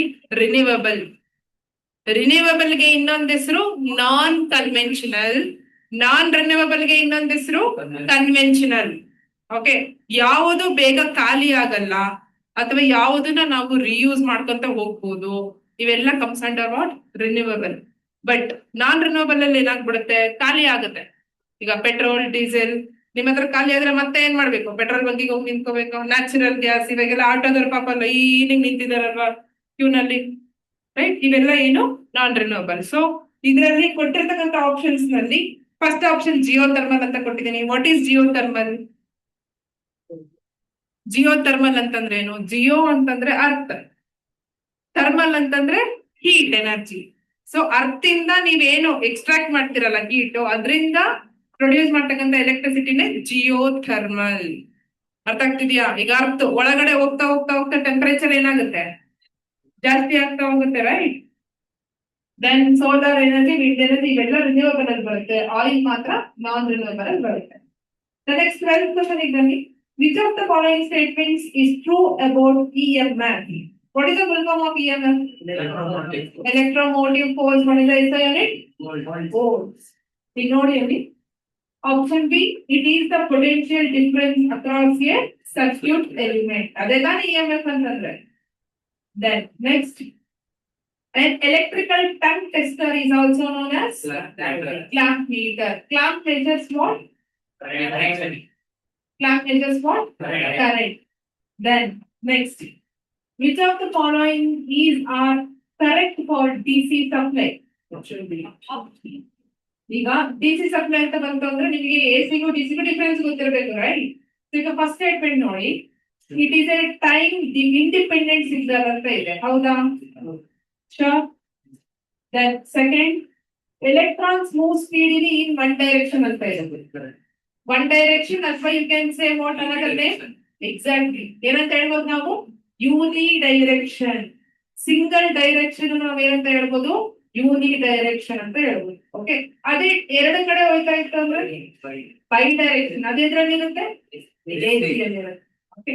ದೆನ್ ಫ್ರೀಕ್ವೆನ್ಸಿ 0 ಇರುತ್ತಾ, ಇರುತ್ತೆ, ಫ್ರೀಕ್ವೆನ್ಸಿ 0 ಇರುತ್ತೆ. Then last current of magnitude varying with time, ಅಲ್ಲ ತಾನೇ, ಯಾಕಲ್ಲ ಈ ಕರೆಂಟ್ ಸರಿ ಏನಂತ ಕೊಟ್ಟಿದ್ದಾರೆ ಅಲ್ಲಿ, current of magnitude varying with time ಅಂತ ಕೊಟ್ಟಿದ್ದಾರೆ, ನೀವ್ ನೋ ಅಂದ್ರಿ. ವೈ? ಎಕ್ಸಾಕ್ಟ್ಲಿ, ಬಿಕಾಸ್ ಈಗ ಆಲ್ರೆಡಿ ಫಸ್ಟ್ ಸ್ಟೇಟ್ಮೆಂಟ್ ನೋಡಿದ್ರಿ, D C is a independent of time ಅಂತ ನೋಡಿದ್ರಿ ಅಲ್ವಾ. ಇಂಡಿಪೆಂಡೆಂಟ್ ಆಫ್ ಟೈಮ್ ಅಂತಂದ್ರೆ ಏನು, ಅದು ಟೈಮ್ ಮೇಲೆ ಡಿಪೆಂಡ್ ಆಗಿಲ್ಲ ಅಂತ. ಟೈಮ್ ಮೇಲೆ ಡಿಪೆಂಡ್ ಆಗಿಲ್ಲ ಅಂತಂದ್ರೆ ಅದು ಹೆಂಗನ ಹೋಗ್ಲಿ ಮ್ಯಾಗ್ನಿಟ್ಯೂಡ್, ಅದ್ರ ಮೇಲೆ ಅದೇನಾಗಿರುತ್ತೆ, ಡಿಪೆಂಡ್ ಆಗಿರೋದಿಲ್ಲ. ಬಟ್ ಎ ಸಿ ಅಲ್ಲಿ ಏನಾಗಿರುತ್ತೆ, ಟೈಮ್ ಮೇಲೆ ಡಿಪೆಂಡೆಂಟ್ ಆಗಿರುತ್ತೆ. ಟೈಮ್ ಮೇಲೆ ಡಿಪೆಂಡೆಂಟ್ ಆಗಿದೆ ಅಂದ್ರೆ ಮ್ಯಾಗ್ನಿಟ್ಯೂಡ್ ಏನಾಗಿರುತ್ತೆ, ಟೈಮ್ ಮೇಲೆ ಡಿಪೆಂಡೆಂಟ್ ಆಗಿರುತ್ತೆ. ದಟ್ಸ್ ವೈ ಡಿ ಸಿ ಅಲ್ಲಿ ಏನಾಗಿರುತ್ತೆ, ಟೈಮ್ ಇಂಡಿಪೆಂಡೆಂಟ್ ಇರೋದ್ರಿಂದ ಅಲ್ಲಿ ಯಾವುದೇ ತರ ಮ್ಯಾಗ್ನಿಟ್ಯೂಡ್ ಎಫೆಕ್ಟ್ ಆಗೋದಿಲ್ಲ. ಸೊ ಹಾಗಾಗಿ first 3 statements are correct. Okay, ಅದೇ ಏನಾದ್ರೂ ಅವ್ರ question which of the following are not true with respect to D C signal ಅಂತ ಕೇಳಿದ್ರೆ, ನಾಟ್ ಟ್ರೂ ಅಥವಾ ಫಾಲ್ಸ್ ಸ್ಟೇಟ್ಮೆಂಟ್ ಅಂತ ಕೇಳಿದ್ರೆ ಅವಾಗ ಏನಾಗ್ತಾ ಇತ್ತು, ಓನ್ಲಿ ಆಪ್ಷನ್ ಡಿ ಅಲ್ಲಿ ಏನ್ ಕೊಟ್ಟಿದಾರಲ್ಲ, ಮೀನ್ಸ್ ಯಾವ್ದಪ್ಪ, 4ನೇ statement current of magnitude varying with time ಅಂತ ಇದೆಯಲ್ಲ, ಅದನ್ನ ಮಾತ್ರ ಚೂಸ್ ಮಾಡ್ಕೋತೀವಿ. ಡಿಫ್ರೆನ್ಸ್ ಗೊತ್ತಾಯ್ತಾ? Next 15th question. According to Ohm's law, what happens to the resistance in a circuit if the current is held and the voltage remains constant? ಏನಾಗುತ್ತೆ, resistance double ಆಗುತ್ತೆ. ಹೆಂಗೆ ನೋಡಿ, ಓಮ್ಸ್ ನ ಫಾರ್ಮುಲಾ ಏನು, V is equal to I into R. Ohms ನ ತಾನೇ ಇದು, right? So ಏನ್ ಹೇಳ್ತಿದ್ರೆ, what happens to the resistance in a circuit if the current is held. held ಅಂತಂದ್ರೆ ಏನು, ಆಫ್ ಆಗೋದು. ಈಗ I ಬರೆಯೋ ಬದಲು I/2 ಬರೀತೀನಿ. ಓಕೆ, ದೆನ್ ನೆಕ್ಸ್ಟ್ ಕೇಳಿದ್ರೆ ಅಂತ ವೋಲ್ಟೇಜ್ ರಿಮೈನ್ಸ್ ಕಾನ್ಸ್ಟೆಂಟ್. ವೋಲ್ಟೇಜ್ ಏನಾಗ್ಬಿಟ್ಟಿದೆ, ಕಾನ್ಸ್ಟೆಂಟ್ ಆಗಿದೆ. ಹಾಗಾದ್ರೆ ಈ ರೆಸಿಸ್ಟೆನ್ಸ್ ಏನಾಗುತ್ತೆ ಅಂದ್ರೆ, ಈ 2 ಇಲ್ಲಿಗೆ ಹೋದ್ರೆ ಏನಾಗುತ್ತೆ, 2V is equal to what ಅಂದ್ರೆ ರೆಸಿಸ್ಟೆನ್ಸ್ ಏನಾಯ್ತು, 2 ಟೈಮ್ಸ್ ಆಯ್ತಾ, ಬಿಕಾಸ್ ವೋಲ್ಟೇಜ್ ರಿಮೈನ್ಸ್ ಕಾನ್ಸ್ಟೆಂಟ್ ಅಲ್ಲ. ವೋಲ್ಟೇಜ್ ನ ಮರ್ತ್ಬಿಡಿ, ರಿಮೈನ್ಸ್ ಕಾನ್ಸ್ಟೆಂಟ್ ಅದು. ಇವಾಗ ರೆಸಿಸ್ಟೆನ್ಸ್ ಏನಾಯ್ತು, ಡಬಲ್ ಆಯ್ತು.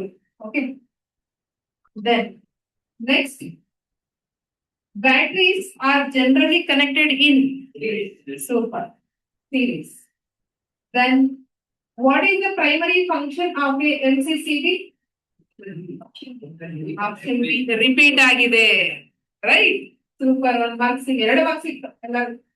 Then what is the range of phase difference?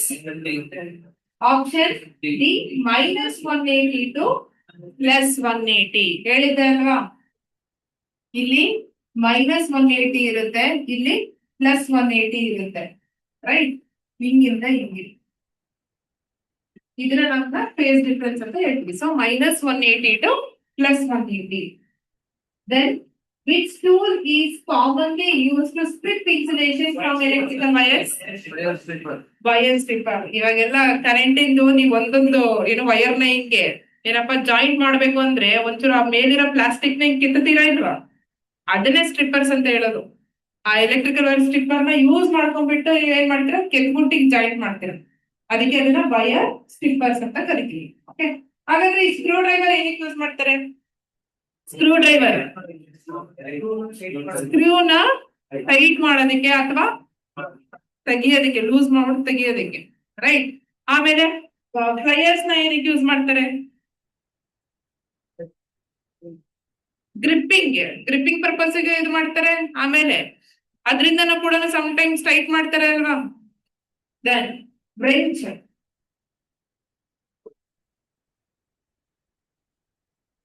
ನೀವು ಇದು ಆಮೇಲೆ ನೋಡಿ, ಬ್ರೇಂಚ್ ಆಕ್ಚುಲಿ ನೀವು ಇಮೇಜ್ ನೋಡ್ಬಿಟ್ಟು ಹೇಳುದು.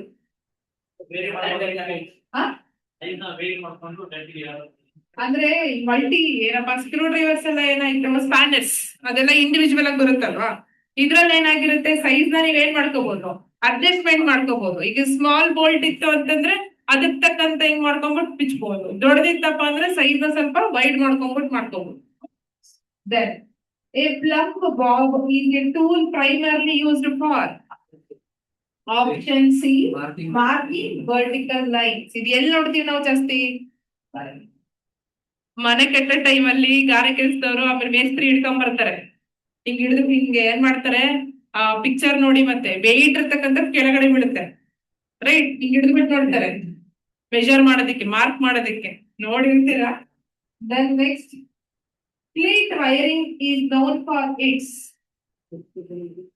option B high mechanical strength. ಇದನ್ನ ನೆನ್ಪಿಟ್ಕೊಳ್ಳಿ. ಕ್ಲೀಟ್ ವೈರಿಂಗ್ ಯಾವುದಕ್ಕೆ ಫೇಮಸ್? ಹೈ ಮೆಕ್ಯಾನಿಕಲ್ ಸ್ಟ್ರೆಂತ್ ಗೆ famous. Then triplex, the term triplex is in triplex electrical wires referred to as tri ಅಂತ ಅಲ್ಲೇ ಇದೆ. triplex nothing but 3 ಅಂತ ಅಂದ್ಬಿಟ್ಟು. So 3 conductors within a single cable. ಅಂದ್ರೆ ಒಂದ್ ಕೇಬಲ್ ಒಳಗಡೆ 3 ವೈರ್ಸ್ ಬಂದಿದೆ, ಅದಕ್ಕೆ ಟ್ರಿಪ್ಲೆಕ್ಸ್ ಅಂತ ಹೇಳಿರ್ತದೆ. Okay. Then the primary advantage of underground cables is option. Underground cables ಇನ್ನೊಂದು ಎಕ್ಸಾಂಪಲ್ ಕೊಡ್ತೀರಾ? Internet cables, fibre optic cables. Okay. ಮತ್ತೆ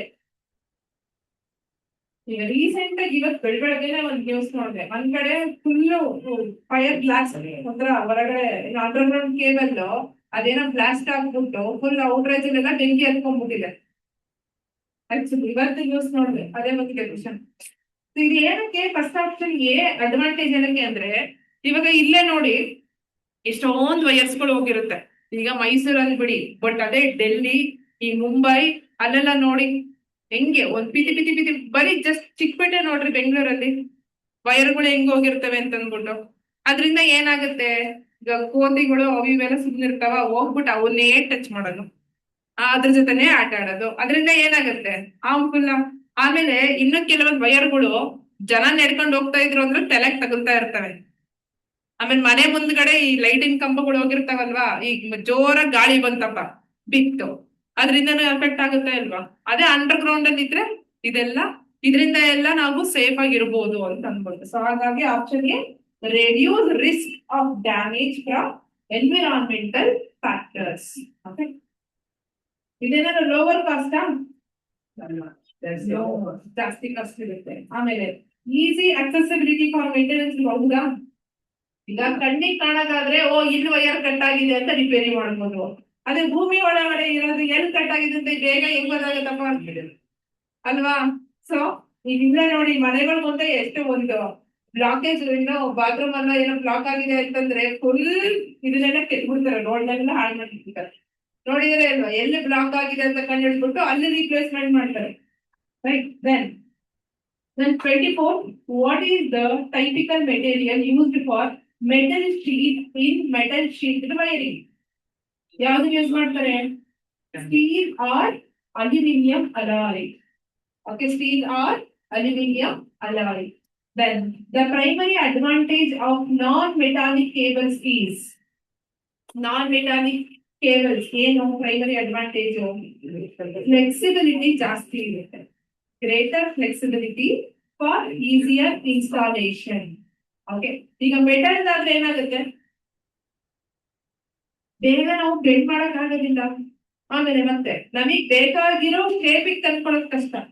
ಈಗ ಪ್ಲಾಸ್ಟಿಕ್, ಸಾರಿ ನಾನ್ ಮೆಟಾಲಿಕ್ ಆದ್ರೆ ಏನಾಗ್ಬಿಡುತ್ತೆ, ನಮ್ಗೆ ಹೆಂಗ್ ಬೇಕೋ ಹಂಗೆ ನಾವೇನ್ ಮಾಡ್ಕೋಬಹುದು, ಅದನ್ನ ಶೇಪಿಗೆ ತಂದ್ಕೋಬಹುದು. ಮೆಟಾಲಿಕ್ ಆದ್ರೆ ಏನಾಗುತ್ತೆ, ಫೋರ್ಸ್ ಮಾಡ್ಬೇಕು, ಜಾಸ್ತಿ ಎನರ್ಜಿ ಹಾಕ್ಬೇಕು, ಆಮೇಲೆ ರಸ್ಟ್ ಗಿಸ್ಟ್ ಹಿಡಿದು ಕಟ್ ಆಯ್ತು ಅಂತಂದ್ರೆ ಹೋಯ್ತು, ಮುಗಿತದೆ, ಮತ್ತಿನ್ನೊಂದು ಹೊಸ ರಿಪ್ಲೇಸ್ಮೆಂಟ್ ಮಾಡ್ಬೇಕು. ಇವಾಗ STD ಬೂಟಲ್ಲೆಲ್ಲ ಏನಾಗ್ತಾ ಇತ್ತು, ವೈರಿಂಗ್ ನೋಡಿ, ಮತ್ತೆ ಸ್ಟೀಲ್ ಇಂದ ಕೋಟಿಂಗ್ ಕೊಡ್ತಿದ್ರು ಮುಂಚೆ. ಬಟ್ ಇವಾಗ ಫೋನ್ಗಳೇ ಇಲ್ಲ ಬಿಡಿ, ಇಲ್ಲ ಅಂತಲ್ಲ, ಅದು ನೆಕ್ಸ್ಟ್ ಬರ್ತಿರೋ ಹೆಂಗಿದ್ವು. ಈಗ ನಿಮ್ ಚಾರ್ಜಿಂಗ್ ಕೇಬಲ್ಸ್ ನೋಡ್ಕೊಂಡ್ರು, ಚಾರ್ಜಿಂಗ್ ಕೇಬಲ್ಸ್ ಅದ್ರ ಮೇಲ್ಗಡೆ ಒಂದು ವೈರಿಂಗ್ ತರ ಒಂದು ಬಂದಿದೆ ಇವಾಗ, ಅದು ನೀವು ನೋಡಿದ್ರೆ ಗೊತ್ತಾಗುತ್ತೆ. ಬಟ್ ಓಕೆ, ನೆಕ್ಸ್ಟ್ ಸ್ಟ್ಯಾಟಿಸ್ಟಿಕ್ಸ್ ಬನ್ನಿ.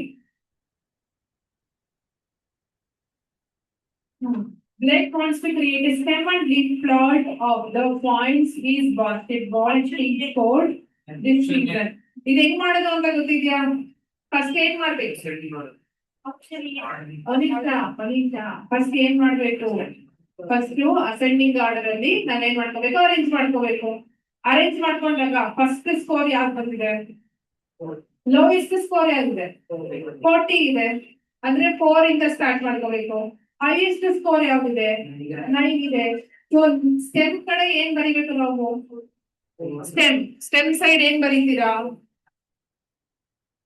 4, 5, 6, 7, 8, 9 ಇಷ್ಟು ಬರಿಬೇಕು. ಸ್ಟೆಮ್ ಸೈಡ್ ಲೋಯೆಸ್ಟ್ ಇಂದ ಹೈಯೆಸ್ಟ್ ವರೆಗೂ ಕಂಪ್ಲೀಟ್ ಬರೀಬೇಕು. ದೆನ್ ನೆಕ್ಸ್ಟ್ ಫಸ್ಟ್ ಲೋಯೆಸ್ಟ್ ಆಗಿತ್ತು 40 ಇತ್ತಲ್ವಾ, ಅದಕ್ಕೆ 4 ಪಕ್ಕ ಲೀಫ್ ಸೈಡ್ ಏನ್ ಬರೀಬೇಕು? 0 ಬರೀಬೇಕು. 0 ಕಾಮ ಅಂಡ್ ದೆನ್ ನೆಕ್ಸ್ಟ್ ಯಾವ್ದಿದೆ? ಅಂದ್ರೆ 49 ಇದೆ. ಸೊ ಇಲ್ಲಿನೆ 0 ಪಕ್ಕ ಏನ್ ಬರೀಬೇಕು? 9 ಬರೀಬೇಕು. ಅಂಡ್ ದೆನ್ ನೆಕ್ಸ್ಟ್ ನಂಬರ್ ಯಾವ್ದಿದೆ? 53. ಸೊ ಇಲ್ಲಿ 5 ಮುಂದೆ ನಾನು ಏನ್ ಬರೀತೀನಿ? 3 ಬರೀತೀನಿ. ಓಕೆ, ದೆನ್ ನೆಕ್ಸ್ಟ್ ನಂಬರ್ ಯಾವ್ದಿದೆ? 55. ಸೊ ಇಲ್ಲೇನ್ ಬರೀಬೇಕು? 5. ದೆನ್ ಮತ್ತೆ ನೆಕ್ಸ್ಟ್ ನಂಬರ್ ಯಾವ್ದಿದೆ? 55. ಅಗೇನ್ ಇಲ್ಲೇ 5 ಬರೀಬೇಕು. ಮತ್ತೆ ನೆಕ್ಸ್ಟ್ ಇರೋದು 60 ಇದೆ. ಸೊ 6 ಬಗ್ಗೆ ನಾನು ಏನ್ ಬರೀಬೇಕು? 0. ದೆನ್ ನೆಕ್ಸ್ಟ್ ಯಾವ್ದಿದೆ? 76. ಅಂದ್ರೆ 7 ಪಕ್ಕ 6 ಬರೀಬೇಕು. ಅದಾದ್ಮೇಲೆ 79 ಅಂದ್ರೆ 6 ಪಕ್ಕನೆ 9 ಬರೀಬೇಕು. ದೆನ್ ನೆಕ್ಸ್ಟ್ 85 ಅಂದ್ರೆ 8 ಮುಂದೆ 5 ಬರೀಬೇಕು. ನೆಕ್ಸ್ಟ್ 87 ಅಂದ್ರೆ 7 ಬರೀಬೇಕು ಇಲ್ಲಿ, ಮತ್ತೆ ಇಲ್ಲಿ 7 ಬರೀಬೇಕು. ದೆನ್ ನೆಕ್ಸ್ಟ್ 91 ಅಂದ್ರೆ 9 ಮುಂದೆ 1, ಅದಾದ್ಮೇಲೆ 99 ಅಂದ್ರೆ ಇಲ್ಲಿ 9. This is nothing but stem and leave. ಅರ್ಥ ಆಯ್ತಾ? ಅವರೇ ಡೇಟಾ ಕೊಟ್ಬಿಟ್ಟು ನೀವು ಸ್ಟೆಮ್ ಅಂಡ್ ಲೀವ್ ಹಾಕಿ ಅಂತಂದ್ರೆ ಈ ತರ. ಓಕೆ, ನೆಕ್ಸ್ಟ್ ಕ್ವಶನ್ ಬನ್ನಿ. ನೆಕ್ಸ್ಟ್ ಕ್ವಶನ್ ಅಲ್ಲಿ ನೋಡಿ, ಅವರೇ ಸ್ಟೆಮ್ ಅಂಡ್ ಲೀವ್ ಕೊಟ್ಟಿದ್ದಾರೆ, ರೈಟ್? ಕೊಟ್ಟಿದ್ದಾರೆ. ಈಗ ನೋಡಿ ಕೆಳಗಡೆ ಆಪ್ಷನ್ಸ್ ನೋಡಿ. Jaila, question of the Jaila has been doing sit-ups to get in shape. She created a step and leaf chart that displays the number of sit-ups she has already done. 51, 51, 54, 60, 62, 65, 80, 81, 88. Jaila's teacher said that she had made one mistake in her stem and leaf plot. What mistake did Jaila make ಅಂತ ಕೊಟ್ಟಿದ್ದಾರೆ. ಈಗ ಅವಳು ಒಂದು plot ಹಾಕಿದ್ದಾಳೆ. ಯಾರು? Jaila ಅನ್ನೋ ಹುಡುಗಿ. Okay, ಅವ್ರು specifics ಮಾಡಿದೀನಿ ಅಂತ ಅಂದ್ಬಿಟ್ಟು ಒಂದು ಕ್ರಾಸ್ ನೇಮಲ್ಲಿ ಸ್ಟೆಮ್ ಅಂಡ್ ಲೀಫ್ ಹಾಕಿದ್ದಾರೆ. ಓಕೆ, ನಮ್ ಪ್ರಕಾರ ಏನು? ಫಸ್ಟ್ ಡೇಟಾನ ನಾವ್ ಏನ್ ಮಾಡ್ಬೇಕು? ಅರೇಂಜ್ ಮಾಡ್ಕೋಬೇಕು. ಈಗ ಆಲ್ರೆಡಿ ಪ್ರಾಬ್ಲಮ್ ಅಲ್ಲಿ ಏನಾಗಿದೆ? ಅರೇಂಜ್ ಮಾಡ್ಬೇಕೆ ಕೊಟ್ಟಿದ್ದಾರೆ. So lowest number ಯಾವ್ದಿದೆ? 51 ಅಂದ್ರೆ 5 ತಾನೆ. ಫಸ್ಟ್ ಸ್ಟೆಮ್ ಕಡೆ ಯಾವ್ದು ಬರ್ಬೇಕು? 5 ತಾನೆ. Highest number ಯಾವ್ದಿದೆ?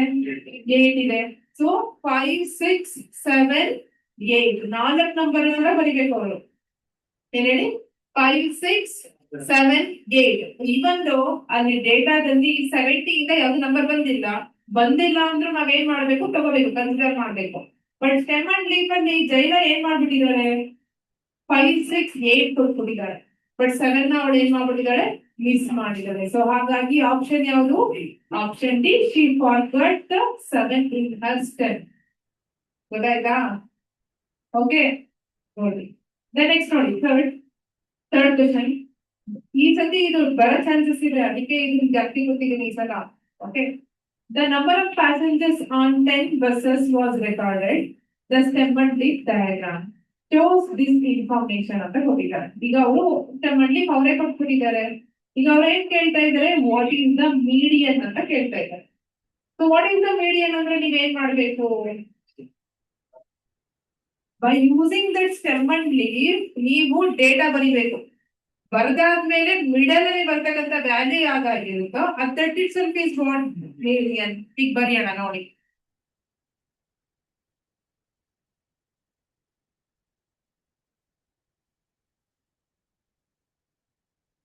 ಈಗ 0 ಪಕ್ಕ 7 ಇದೆ ಅಲ್ವಾ? So can I directly write 7? The next 9, next 14, next 15, next 16, next 18, next 80, ಮತ್ತೆ 18 ಎರಡು ಸಲ 21, 23, 30 ಇಷ್ಟು ಬರ್ತಿದೆ. ಓಕೆ, ಎಷ್ಟು ನಂಬರ್ಸ್ ಇದೆ? 1 2 3 4 5 6 7 8 9 10 ನಂಬರ್ಸ್ ಇದೆ. 10 ನಂಬರ್ಸ್ ಅನ್ನೋದು ಈವನ್ ನಂಬರ್ಸ್ ಅಲ್ವಾ? ಈವನ್ ನಂಬರ್ಸ್ ಇದ್ದಾಗ ನಾವು ಡೈರೆಕ್ಟ್ಲಿ ಇದೇ ಮಿಡಲ್ ಅಂತ ಫೈಂಡ್ ಔಟ್ ಮಾಡಕ್ಕಾಗಲ್ಲ.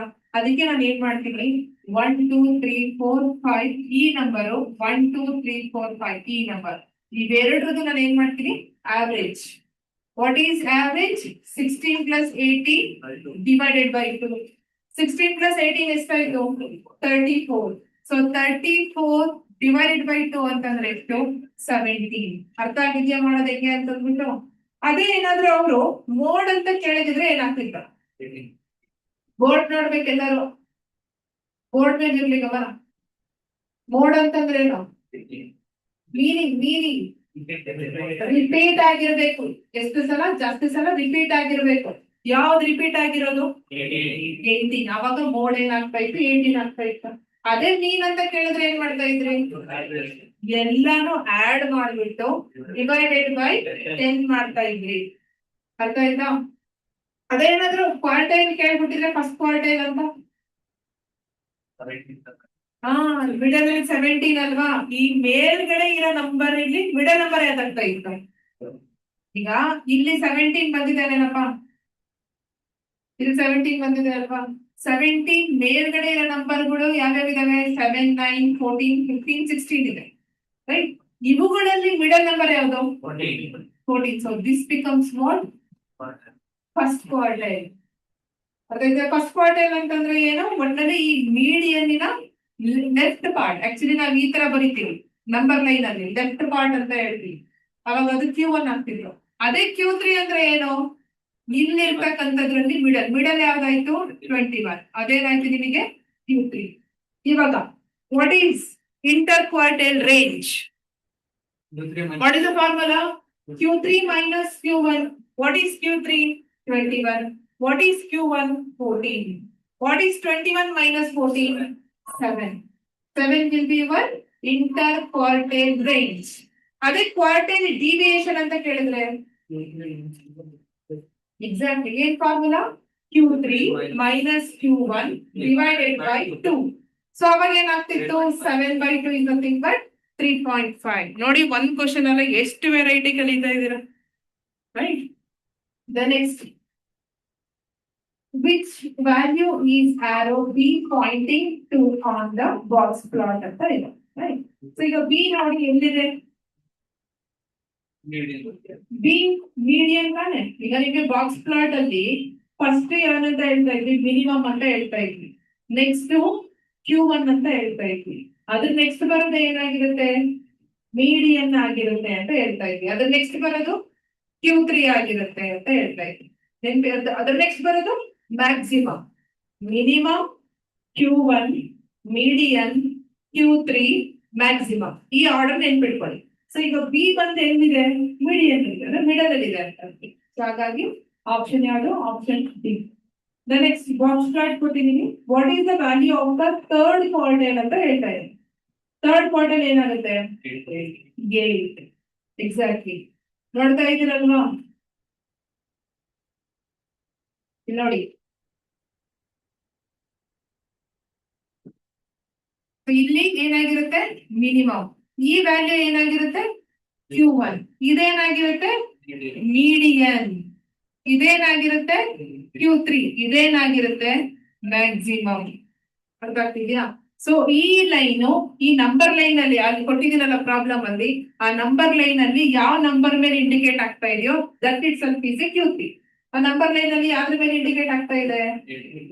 8 ಮೇಲೆ ಇಂಡಿಕೇಟ್ ಆಗ್ತಾ ಇದೆ. ಅದೇ ನಾನು Q1 ಕೇಳಿದ್ರೆ ಏನಾಗ್ತಾ ಇತ್ತು? Q1 ಕೇಳಿದ್ರೆ 4, ಮಿನಿಮಮ್ ಕೇಳಿದ್ರೆ 1, ಮ್ಯಾಕ್ಸಿಮಮ್ ಕೇಳಿದ್ರೆ 10. The next, in positive skewness, mean and median will be dash than the mode. ಏನಾಗಿರುತ್ತೆ? ನಿನ್ನೆ ತಾನೇ ಹೇಳ್ಕೊಟ್ಟಿದ್ದೀನಿ. ಅದೇ ಲೆಸ್ಸರ್ ಯಾವಾಗಿರುತ್ತೆ? ಎದ್ರಲ್ಲಿ ಇರುತ್ತೆ? ನೆಗೆಟಿವ್ ಸ್ಕ್ಯೂನೆಸ್ ಅಲ್ಲಿ ಇರುತ್ತೆ. ಎಲ್ಲ ಈಕ್ವಲ್ ಎದ್ರಲ್ಲಿರುತ್ತೆ? ಸಿಮೆಟ್ರಿಕಲ್ಲಿ ಅಥವಾ ನಾಟ್ ಸ್ಕ್ಯೂಡ್. ಸಿಮೆಟ್ರಿಕಲ್ಲಿ ಅಥವಾ ನಾಟ್ ಸ್ಕ್ಯೂಡ್. ಓಕೆ. ಈ ಪಾಸಿಟಿವ್ ಸ್ಕ್ಯೂನೆಸ್ ಅಂದ್ರೆ ಏನು? ಏನು ಪಾಸಿಟಿವ್ ಸ್ಕ್ಯೂನೆಸ್ ಅಂದ್ರೆ? ಎಲ್ಲ ತಿಳ್ಕೊಂಡು ಇದನ್ನೇ ಮರ್ತು ಬಿಟ್ರೆ ಹೆಂಗ್ರು? ನಂಬರ್ ಲೈನ್ ಅಲ್ಲಿ ರೈಟ್ ಸೈಡ್ ಜಾಸ್ತಿ ಡಿಸ್ಪರ್ಷನ್ ಅಲ್ಲಿ ಇತ್ತು ಅಂದ್ರೆ ಡೇಟಾ, ಅದನ್ನ ನಾವ್ ಏನಂತ ಹೇಳ್ತೀವಿ? Positive skewness. ಅದೇ ಲೆಫ್ಟ್ ಸೈಡ್ ಅಲ್ಲಿ ಜಾಸ್ತಿ ಡಿಸ್ಪರ್ಷನ್ ಇತ್ತು ಅಂದ್ರೆ ನೆಗೆಟಿವ್ ಸ್ಕ್ಯೂನೆಸ್. ಅದನ್ನ ಮರಿಬೇಡ್ರಿ. ಹಾ, then next, dash is all about the tails of the distribution. Tails ಅಂತ ನಾವ್ ಯಾವಾಗ ಮಾತಾಡಿದ್ವಿ? ಕರ್ಟಸಿಸ್ ಅಂತಾನೆ. ಫ್ಯಾಟ್ ಟೇಲ್, ಥಿನ್ ಟೇಲ್, ಮತ್ತೆ ಇನ್ನೊಂದು ನಾರ್ಮಲ್ ಟೇಲ್. ಫ್ಯಾಟ್ ಟೇಲ್ಡ್ ಅಂತ ನಾವ್ ಯಾವಾಗ ಹೇಳ್ತೀವಿ? ಫ್ಯಾಟ್ ಯಾವಾಗ? Positive kurtosis. What is another name? Correct. Positive leptokurtic. Doubt ಅಲ್ಲಿ ಹೇಳ್ತಾ ಇದ್ರಲ್ರು, ಲೆಪ್ಟೋಕರ್ಟಿಕ್. ದೆನ್ ನಾರ್ಮಲ್ ಟೇಲ್ಡ್ ಇದ್ರಲ್ಲಿ ಇರುತ್ತೆ ಮೀಸೋಕರ್ಟಿಕ್. ದೆನ್ ಥಿನ್ ಟೇಲ್ಡ್ ಇದ್ರಲ್ಲಿ ಇರುತ್ತೆ platykurtic. What is another name for platykurtic? Negative. ಯಾವ್ದ್ರಲ್ಲಿ ಕರ್ಟೋಸಿಸ್ ಎಕ್ಸಾಕ್ಟ್ಲಿ 3 ಇರುತ್ತೆ? Exactly 3. Normal or mesokurtic. Okay, less than 3 ಅದ್ರಲ್ಲಿ ಇರುತ್ತೆ ಪ್ಲಾಟಿಕರ್ಟಿಕ್. ಆ ಕೆಳಗಡೆ ಇರೋದ್ ಲೈನ್, ಆ ಗ್ರಾಫ್ ನೆನ್ಪಿಟ್ಕೊಂಡ್ಬಿಡಿ. ಒಂದ್ ಹಿಂಗೆ, ಒಂದ್ ಮಿಡಲ್ ಅಲ್ಲಿ, ಒಂದ್ ಅದಕ್ಕಿಂತ ಕೆಳಗಡೆ. ಓಕೆ, ಎಬೋವ್ 3 ಎದ್ರಲ್ಲಿ ಇರುತ್ತೆ kurtosis? Positive, nothing but leptokurtic. ಈಗ ಅದೇ ಏನಾದ್ರು ಏನು ಎಕ್ಸಸ್ ಕರ್ಟಿಕ್ ಬಂದ್ರೆ, ಎಕ್ಸಸ್ ಕರ್ಟಿಕ್ ಯಾವ್ದ್ರಲ್ಲಿ 0 ಇರುತ್ತೆ? ಮೀಸೋಕರ್ಟಿಕ್ ಅಲ್ಲಿ ಅಥವಾ ನಾರ್ಮಲ್ ಡಿಸ್ಟ್ರಿಬ್ಯೂಷನ್ ಅಲ್ಲಿ. ಲೆಸ್ ದನ್ 0 ಎದ್ರಲ್ಲಿ ಇರುತ್ತೆ ಎಕ್ಸಸ್ ಕರ್ಟಿಕ್? ಪ್ಲಾಟಿಕರ್ಟಿಕ್ ಅಲ್ಲಿ ಇರುತ್ತೆ. ಯಾವ್ದ್ರಲ್ಲಿ ಮೋರ್ ದನ್ 0 ಇರುತ್ತೆ? ಯಾವ್ದ್ರಲ್ಲಿ?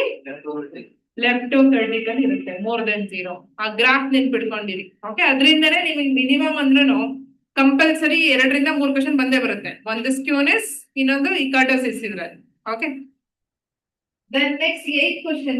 Kurtosis is actually the measure of dash present in the distribution. Outliers. ಏನು ಹೇಳಿ? Outliers. ಆ ಲೈನ್ ಗಳು ಹಾಕಿದೀವಲ್ವಾ, that is nothing but outliers. Okay, then next, variable defined outside a function is retired as global variables. ಇದು ನನ್ನ part ಅಲ್ಲ, sir part. ಆದ್ರೂ ಒಂದ್ಸತಿ ಹೇಳ್ತೇನೆ ಅಷ್ಟೇನೆ. Then definition of for recursion. Okay, ಯಾವ್ದು ಹಾಕಿದ್ರಾ?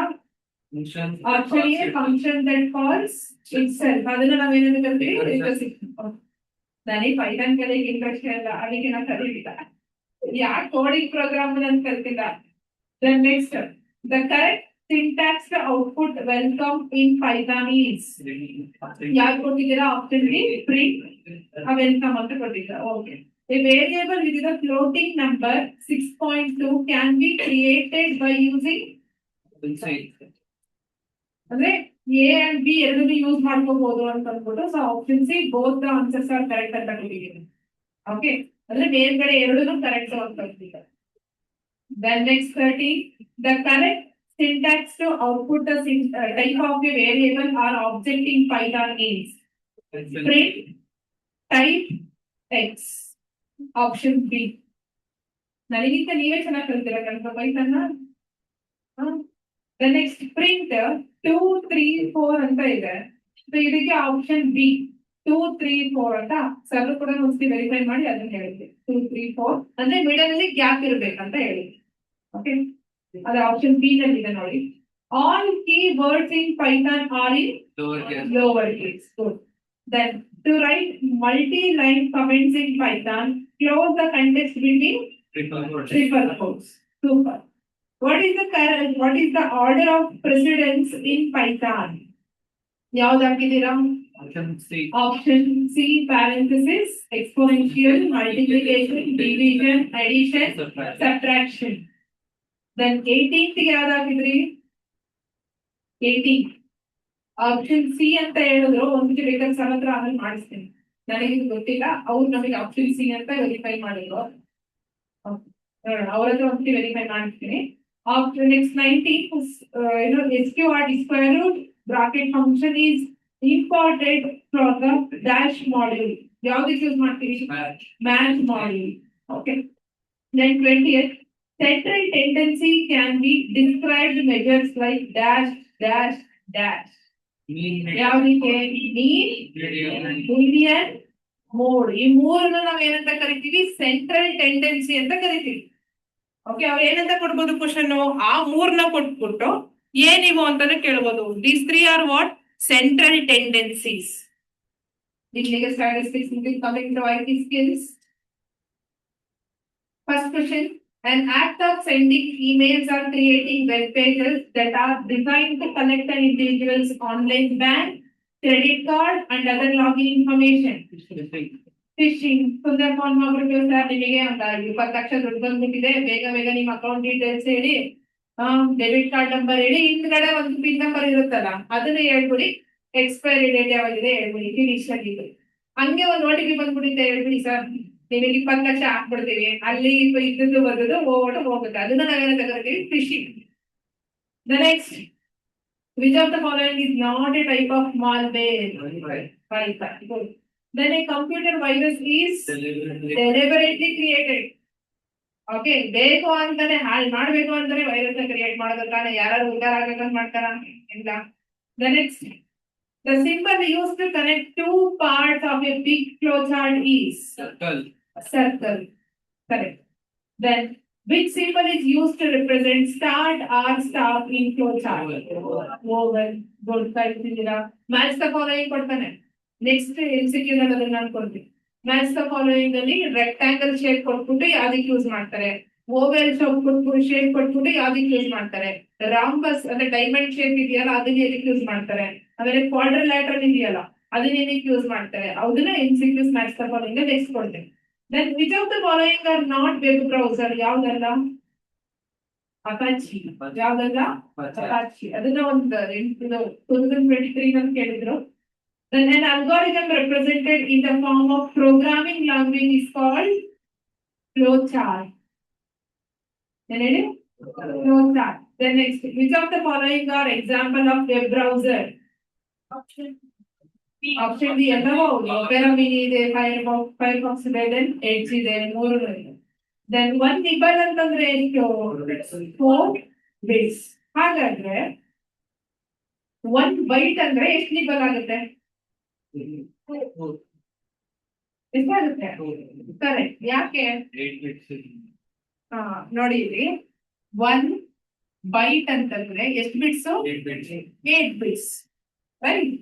ಈಗ 4 ಬಿಟ್ಸ್ ಅಂತಂದ್ರೆ ನೀವು ಎಷ್ಟಂತ ಹೇಳಿದ್ರಿ? 1 ನಿಬಲ್ ಅಂತ ಹೇಳಿದ್ರಿ ಅಲ್ವಾ? 4 ಬಿಟ್ಸ್ ಅಂದ್ರೆ ಏನು? 1 ನಿಬಲ್. ಈಗ ಇದು 8 ಬಿಟ್ಸ್ ಇದೆ ಅಂದ್ರೆ 4 + 4 ಅಲ್ವಾ? 4 + 4 is nothing but what? 2 nibbles. ಅದಾಯ್ತಾ? 1 ಬೈಟ್ ಅಂದ್ರೆ ಏನು? 2 nibbles ಅಂತ ಹೇಳಿ. ನೆಕ್ಸ್ಟ್ ಟೈಮ್ ಆ ಕ್ವಶನ್ ಬರ್ಬೋದು. ಜಸ್ಟ್ ಬಿಟ್ ಬೈಟ್ ಅಂದ್ರೆ ಹಾಕ್ಬಿಡ್ತೀರ, ನಿಬಲ್ಸ್ ಅಂತ ಬಂದಾಗ ಕನ್ಫ್ಯೂಷನ್ ಆಗುತ್ತೆ. Okay.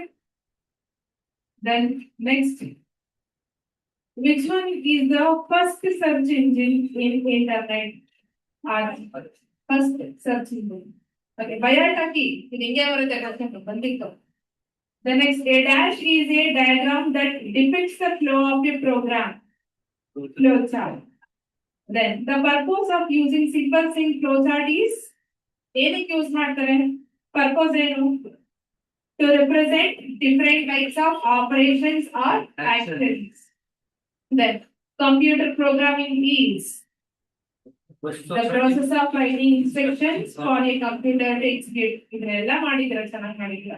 APK stands for what? Android package.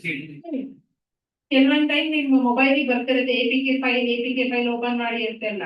ಅದೇ APKನೇ ಇಲ್ಲಿ ನಾವು ಮಾತಾಡ್ತಾ ಇರೋದು.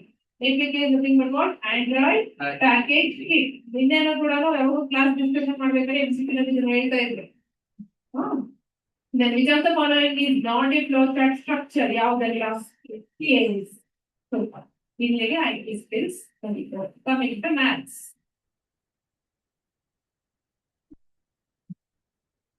Okay, maths ಅಲ್ಲಿ first question. A unit matrix is a square matrix in which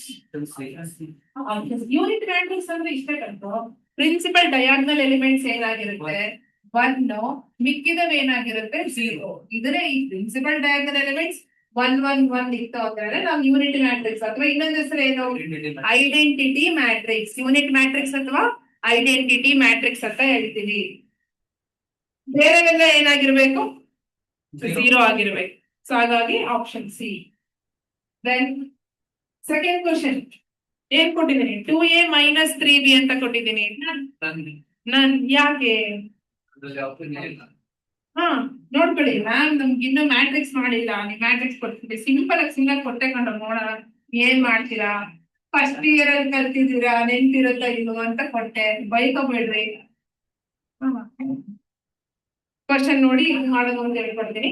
A value ಏನ್ ಕೊಟ್ಟಿದ್ದಾರೆ ಹೇಳಿ ಹೇಳಿ ಫಟಾಫಟ್. 10 1034. ಬಿ ವ್ಯಾಲ್ಯೂ ಏನಂತ ಕೊಟ್ಟಿದ್ದಾರೆ? 1345. ಕರೆಕ್ಟ್ ಬರ್ತಿದ್ದೀನಾ? ಯಾವ್ಯಾವ ಪ್ಲೇಸ್ ಅಲ್ಲಿ ಏನಿದೆಯೋ ಅದೇ ಬರೀಬೇಕು. ದೆನ್ ಕ್ವಶನ್ ಏನಂತ ಕೊಟ್ಟಿದ್ದಾರೆ? 2a minus 3b. ನೋಡ್ಕೊಳ್ಳಿ. 2a ಮೈನಸ್ 3b ಅಂತಂದ್ರೆ ಎ ಮ್ಯಾಟ್ರಿಕ್ಸ್ ಗೆ 2 ನ ಮಲ್ಟಿಪ್ಲೈ ಮಾಡ್ಬೇಕು ಅಂತ. ಎ ಮ್ಯಾಟ್ರಿಕ್ಸ್ ಗೆ 2 ನ ಮಲ್ಟಿಪ್ಲೈ ಮಾಡ್ಬೇಕು. ಸೊ ಮಲ್ಟಿಪ್ಲೈ ಮಾಡಿ ಏನಾಗುತ್ತೆ? 2 1s are 2 into 0 0, 2 3s are 2 4s are 8 minus B matrix ಗೆ 3 ನ ಮಲ್ಟಿಪ್ಲೈ ಮಾಡ್ಬೇಕು. 3 1s are 3 3s are 3 4s are 3 5s are. ಇವೆರಡದ ಡಿಫರೆನ್ಸ್ ಫೈಂಡ್ ಔಟ್ ಮಾಡ್ಬೇಕು. ಫಸ್ಟ್ ಎಲಿಮೆಂಟ್ 2 ಮೈನಸ್ 3 ಎಷ್ಟಾಯ್ತು? -1. 2 minus 3 ಏನು? -1. Then 0 minus 9 ಏನು? -9. Then 6 minus 12 ಏನು? -6.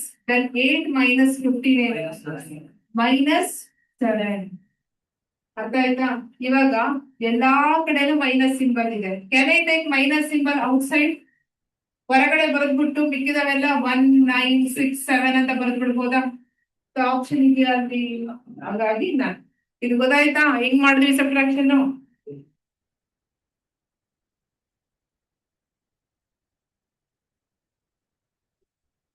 Next question. ಇದು ನೋಡ್ರಪ್ಪ, ಅಲ್ರೋ ಇದು ಬಾಡ್ ಮಾಸ್ ಸಿಂಪಲ್ ಕ್ಯಾಲ್ಕುಲೇಷನ್. ನಿಮ್ಗೆ ಬಾಡ್ ಮಾಸ್ ಅಂದ್ರೆ ಏನು? Bracket, operation, division, multiplication, addition, subtraction. Just ನೋಡೋಣ, ಸಿಂಪಲ್ ಆಗಿ ಕೇಳೋಣ ಅಂತ ಒಂದ್ ಕೊಟ್ಬಿಟ್ನಪ್ಪ. ಅದನ್ನ ಅಯ್ಯೋ ಪೇಸ್ ಪೇಸ್ ಪೇಸ್ ಪೇಸ್ ಇದು ಮಾಡ್ತಾನೆ ಇರ್ಲಿ. ನೋಡ್ರಿ ಕ್ವಶನ್ ಏನ್ ಕೊಟ್ಟೆ? ಬ್ರಾಕೆಟ್ ಅಲ್ಲಿ 35 divided by 7, then divided by 5, multiply by 1 plus 15.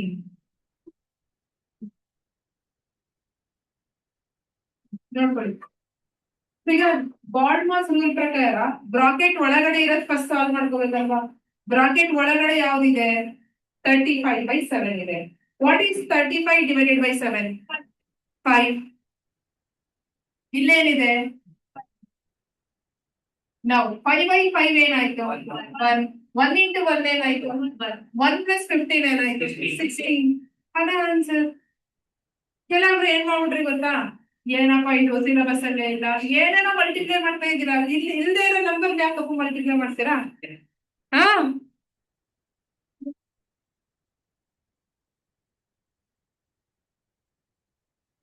Okay. Then fourth question, y is equal to x cube plus 2x square minus 3x plus 1 ಅಂತ ಇದೆ. ಸೊ ಈಗ ಡಿಫರೆನ್ಸಿಯೇಷನ್ ಆಫ್ x ಕ್ಯೂಬ್ ಏನು? Differentiation of x cube ಏನು? x square. ಕರೆಕ್ಟಾ? Power ಏನಿದೆ ಅದನ್ನ ಇಡ್ತೀರಾ, power ಅನ್ನು ಪ್ಲಸ್ ಮಾಡ್ತೀರಾ, ಅದಕ್ಕೆ 3x square. Then next differentiation of 2x square ಏನಾಯ್ತು? 4x. ಬಿಕಾಸ್ ಈ 2 ಇಲ್ಲಿ ಮಲ್ಟಿಪ್ಲೈ ಆದ್ರೆ 2 2s ಏನು? 4x ಪವರ್ 2 ಅಲ್ಲಿ 1 ಲೆಸ್ ಆದ್ರೆ 1. ಸೊ ಅದಕ್ಕೋಸ್ಕರ ಅದು 4x ಆಯ್ತು. ದೆನ್ -3x ಡಿಫರೆನ್ಸಿಯೇಷನ್ ಏನಾಗುತ್ತೆ? -3. -3x ಡಿಫರೆನ್ಸಿಯೇಷನ್ ಏನು? -3. ಅದೇ ಬರೀ 3x ಅಂತ ಇದ್ದಿದ್ರೆ +3 ಆಗ್ತಾ ಇತ್ತು, ಬಟ್ ಇಲ್ಲಿ ನೆಗೆಟಿವ್ ಇದೆ. ದೆನ್ ಡಿಫರೆನ್ಸಿಯೇಷನ್ ಆಫ್ 1 ಏನು? 0. Because differentiation of any constant number is what? 0. So ಹಾಗಾಗಿ ಆಪ್ಷನ್ ಯಾವುದು? Option A. Okay. The next, the value of cos theta is negative in which quadrants? ಯಾವ quadrants ಅಲ್ಲಿ cos negative ಇರುತ್ತೆ? Second and third. Okay, ಯಾಕೆ first ಅಲ್ಲ? Because first quadrant ಅಲ್ಲಿ all trigonometric ratios are positive. Then ಯಾಕೆ fourth ಅಲ್ಲ? Exactly, because fourth ಅಲ್ಲಿ cos and secant are positive. Super. The next. If the ladder is inclined to the wall at an angle of 135 degree, then the inclination in radians. ಇದು last year ಬಂದಿರೋ question. ನೋಡ್ಕೊಳ್ಳಿ, ಒಬ್ಬೊಬ್ರು ತಪ್ಪು ಮಾಡ್ತಾ ಇದ್ರಿ, ನೋಡ್ಕೊಳ್ಳಿ ಇದನ್ನ ಮಾಡ್ಬಿಡಿ. But compulsory question every year ಒಂದ್ ಬಂದೇ ಬರುತ್ತೆ. 135 ಅನ್ನೋದು ಎದ್ರಲ್ಲಿದೆ? ಡಿಗ್ರಿಯಲ್ಲಿದೆ. ಡಿಗ್ರಿಯಲ್ಲಿ ಇರೋದು ನಮ್ಗೆ ರೇಡಿಯನ್ಸ್ ಅಲ್ಲಿ ಬೇಕು ಅಂತಂದ್ರೆ ಇನ್ ಟರ್ಮ್ಸ್ ಆಫ್ ಪೈ ಅಲ್ಲಿ ಬೇಕು ಅಂತ ಅರ್ಥ. ಏನ್ ಹೇಳಿ? ಇನ್ ಟರ್ಮ್ಸ್ ಆಫ್ ಪೈ ಅಲ್ಲಿ ಬೇಕು ಅಂತ ಅಂದ್ಬಿಟ್ಟು ಅವಾಗ ಏನ್ ಮಾಡ್ಬೇಕು? Multiply by pi by 180. ಏನ್ ಮಾಡ್ಬೇಕು? Multiply by pi by 180. ಅದೇ ನಮ್ಗೆ ಡಿಗ್ರಿಯಲ್ಲಿ ಕೊಟ್ಬಿಟ್ಟು ಸಾರಿ ರೇಡಿಯನ್ಸ್ ಅಲ್ಲಿ ಕೊಟ್ಬಿಟ್ಟು ಡಿಗ್ರಿಯಲ್ಲಿ ಕೇಳಿದ್ರು ಅಂತಂದ್ರೆ ಉಲ್ಟಾ 180 ಬೈ ಪೈ ಮಾಡ್ಬೇಕಿತ್ತು. ಸೊ ಇವಾಗ ನೋಡಿ ಕ್ಯಾಲ್ಕುಲೇಷನ್ ಎದ್ರಿಂದ ಕ್ಯಾಲ್ಕುಲೇಷನ್ 9 ಇಂದ ಹೋಗುತ್ತಾ? ಹೋಗುತ್ತೆ. 9 2s ಇದು 0. ದೆನ್ 9 1s 9, 9 5s 45 ಮೀನ್ಸ್ 9 ಏನು 15 9s 135 ಡೈರೆಕ್ಟ್ ಆಗಿ ಬರೀತಾ ಇದ್ದೀನಿ. Then next 5 4s 5 3s. So answer ಏನು? 3 5 by 4. ಅರ್ಥ ಆಯ್ತಾ? ಡೌಟ್ ಇದೆಯಾ ಏನಾದ್ರು? ಅದೇ ಏನಾದ್ರು ಈಗ ಲೆಟಸ್ ಸೇ 5 by 4 ಅಂತ ಇದೆಯಪ್ಪ, ಕನ್ವರ್ಟ್ ಇಟ್ ಇಂಟು ಡಿಗ್ರಿ ಅಂತ ಕೇಳಿದ್ರೆ 5 by 4 ಗೆ ನೀವೇನ್ ಮಲ್ಟಿಪ್ಲೈ ಮಾಡ್ತೀರಾ? 180 by 5 ಮಲ್ಟಿಪ್ಲೈ ಮಾಡ್ತೀರಾ. ಅವಾಗ 5 5 cancel, 4 1s 4 45s. therefore 5 by 4 ನ ನಾವು ಡಿಗ್ರಿಯಲ್ಲಿ ಹೇಳ್ಬೇಕಾದ್ರೆ ಏನಂತ ಹೇಳ್ತೀವಿ? 45 ಡಿಗ್ರಿ ಅಂತ ಹೇಳ್ತೀವಿ. ಅರ್ಥ ಆಯ್ತಾ?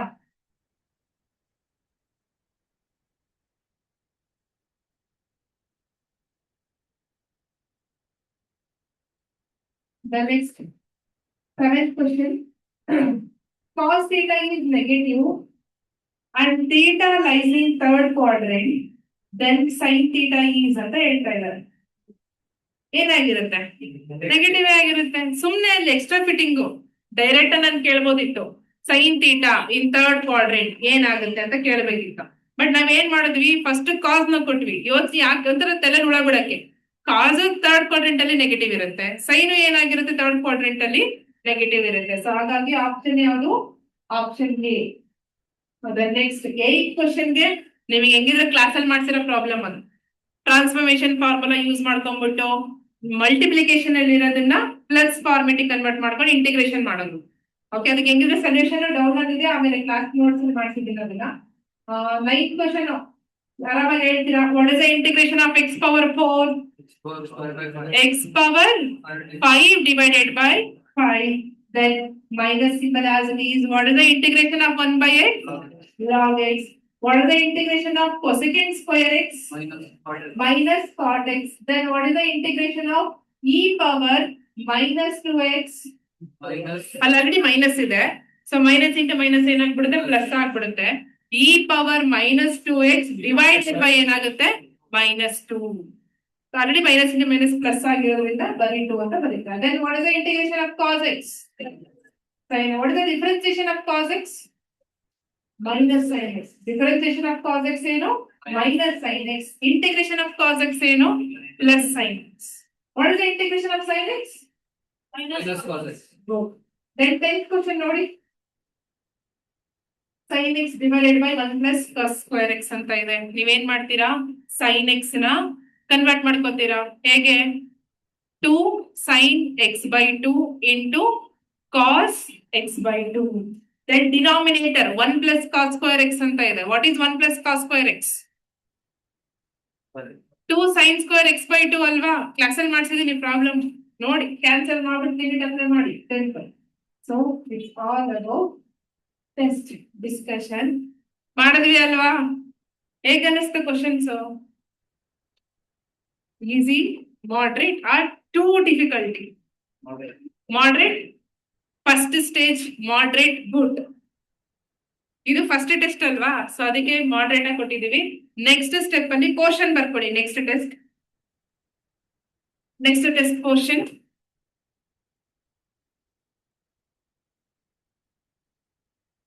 ನೆಕ್ಸ್ಟ್ ಟೆಸ್ಟ್ ಬಂದ್ಬಿಟ್ಟು ಭಾನುವಾರ ಇರುತ್ತೆ. ಭಾನುವಾರ ಮಧ್ಯಾಹ್ನ ಇರುತ್ತೆ, ಬೆಳಗ್ಗೆ ಕ್ಲಾಸ್ ಇರುತ್ತೆ, ಮಧ್ಯಾಹ್ನ ಇರುತ್ತೆ ಟೆಸ್ಟ್. ಭಾನುವಾರ test questions, maths,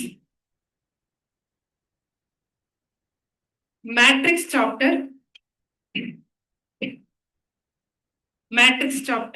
then trigonometry chapter. Matrix chapter, trigonometry chapter. 2 unit. Then PMS, first 3 units. Unit 1, Unit 2, Unit 3. FEEE, third and fourth. FEEE, third and fourth. ID skills, first and second. Then one more, ಯಾವ್ದು ಉಳಿತು? Statistics ಬರ್ಕೊಳ್ಳಿ. Statistics unit 2 and 3 complete. Unit 2 and 3 complete. Okay, again 100 marks. ಈಗ ಈ ಸಲ ಏನಾಗುತ್ತೆ, subject wise 20 marks. But twist ಏನಪ್ಪಾ ಅಂದ್ರೆ, ನಿಮಗೆ ಇಲ್ಲಿ ಯಾವುದೇ ತರ ಸೆಕ್ಷನ್ಸ್ ಕೊಡೋದಿಲ್ಲ, ಎಲ್ಲ ಏನಾಗಿರುತ್ತೆ, ಮಿಕ್ಸ್ ಆಗಿರುತ್ತೆ. ನೀವು ಐಡೆಂಟಿಫೈ ಮಾಡ್ಬೇಕು. ಓಕೆ, ಸೊ ಅಗೇನ್ ನೀವು ಯಾರ್ಯಾರು ಇನ್ನು OMR ಶೀಟ್ ಅಲ್ಲಿ ಕರೆಕ್ಟ್ ಆಗಿ ಶೇರ್ ಮಾಡ್ತಾ ಇಲ್ಲ, ಕರೆಕ್ಟ್ ಮಾಡ್ಕೊಳ್ಳಿ. ಎಕ್ಸಾಮ್ ಅಲ್ಲಿ ಬಂದ್ಬಿಟ್ಟು ಯಾರು ನಿಮಗೆ ಹೇಳಲ್ಲ ಏನ್ ತಪ್ಪು ಶೇರ್ ಮಾಡ್ತಾ ಇದೀಯ ಅಂತ. ಅಲ್ಲಿ ನಿಮ್ OMR ಶೀಟ್ ರಿಜೆಕ್ಟ್ ಆಯ್ತು ಅಂದ್ರೆ ರಿಸಲ್ಟ್ ಅನೌನ್ಸ್ ಆಗೋದಿಲ್ಲ. ಸೊ ಹಾಗಾಗಿ ಕೇರ್ಫುಲ್ ಆಗಿ ಮಾಡಿ. ನಾಳೆ 10:30ಗೆ FEEE class 4th chapter. Okay, FEEE then ID skill ಇರುತ್ತೆ, ಎರಡು ತಗೊಂಡು.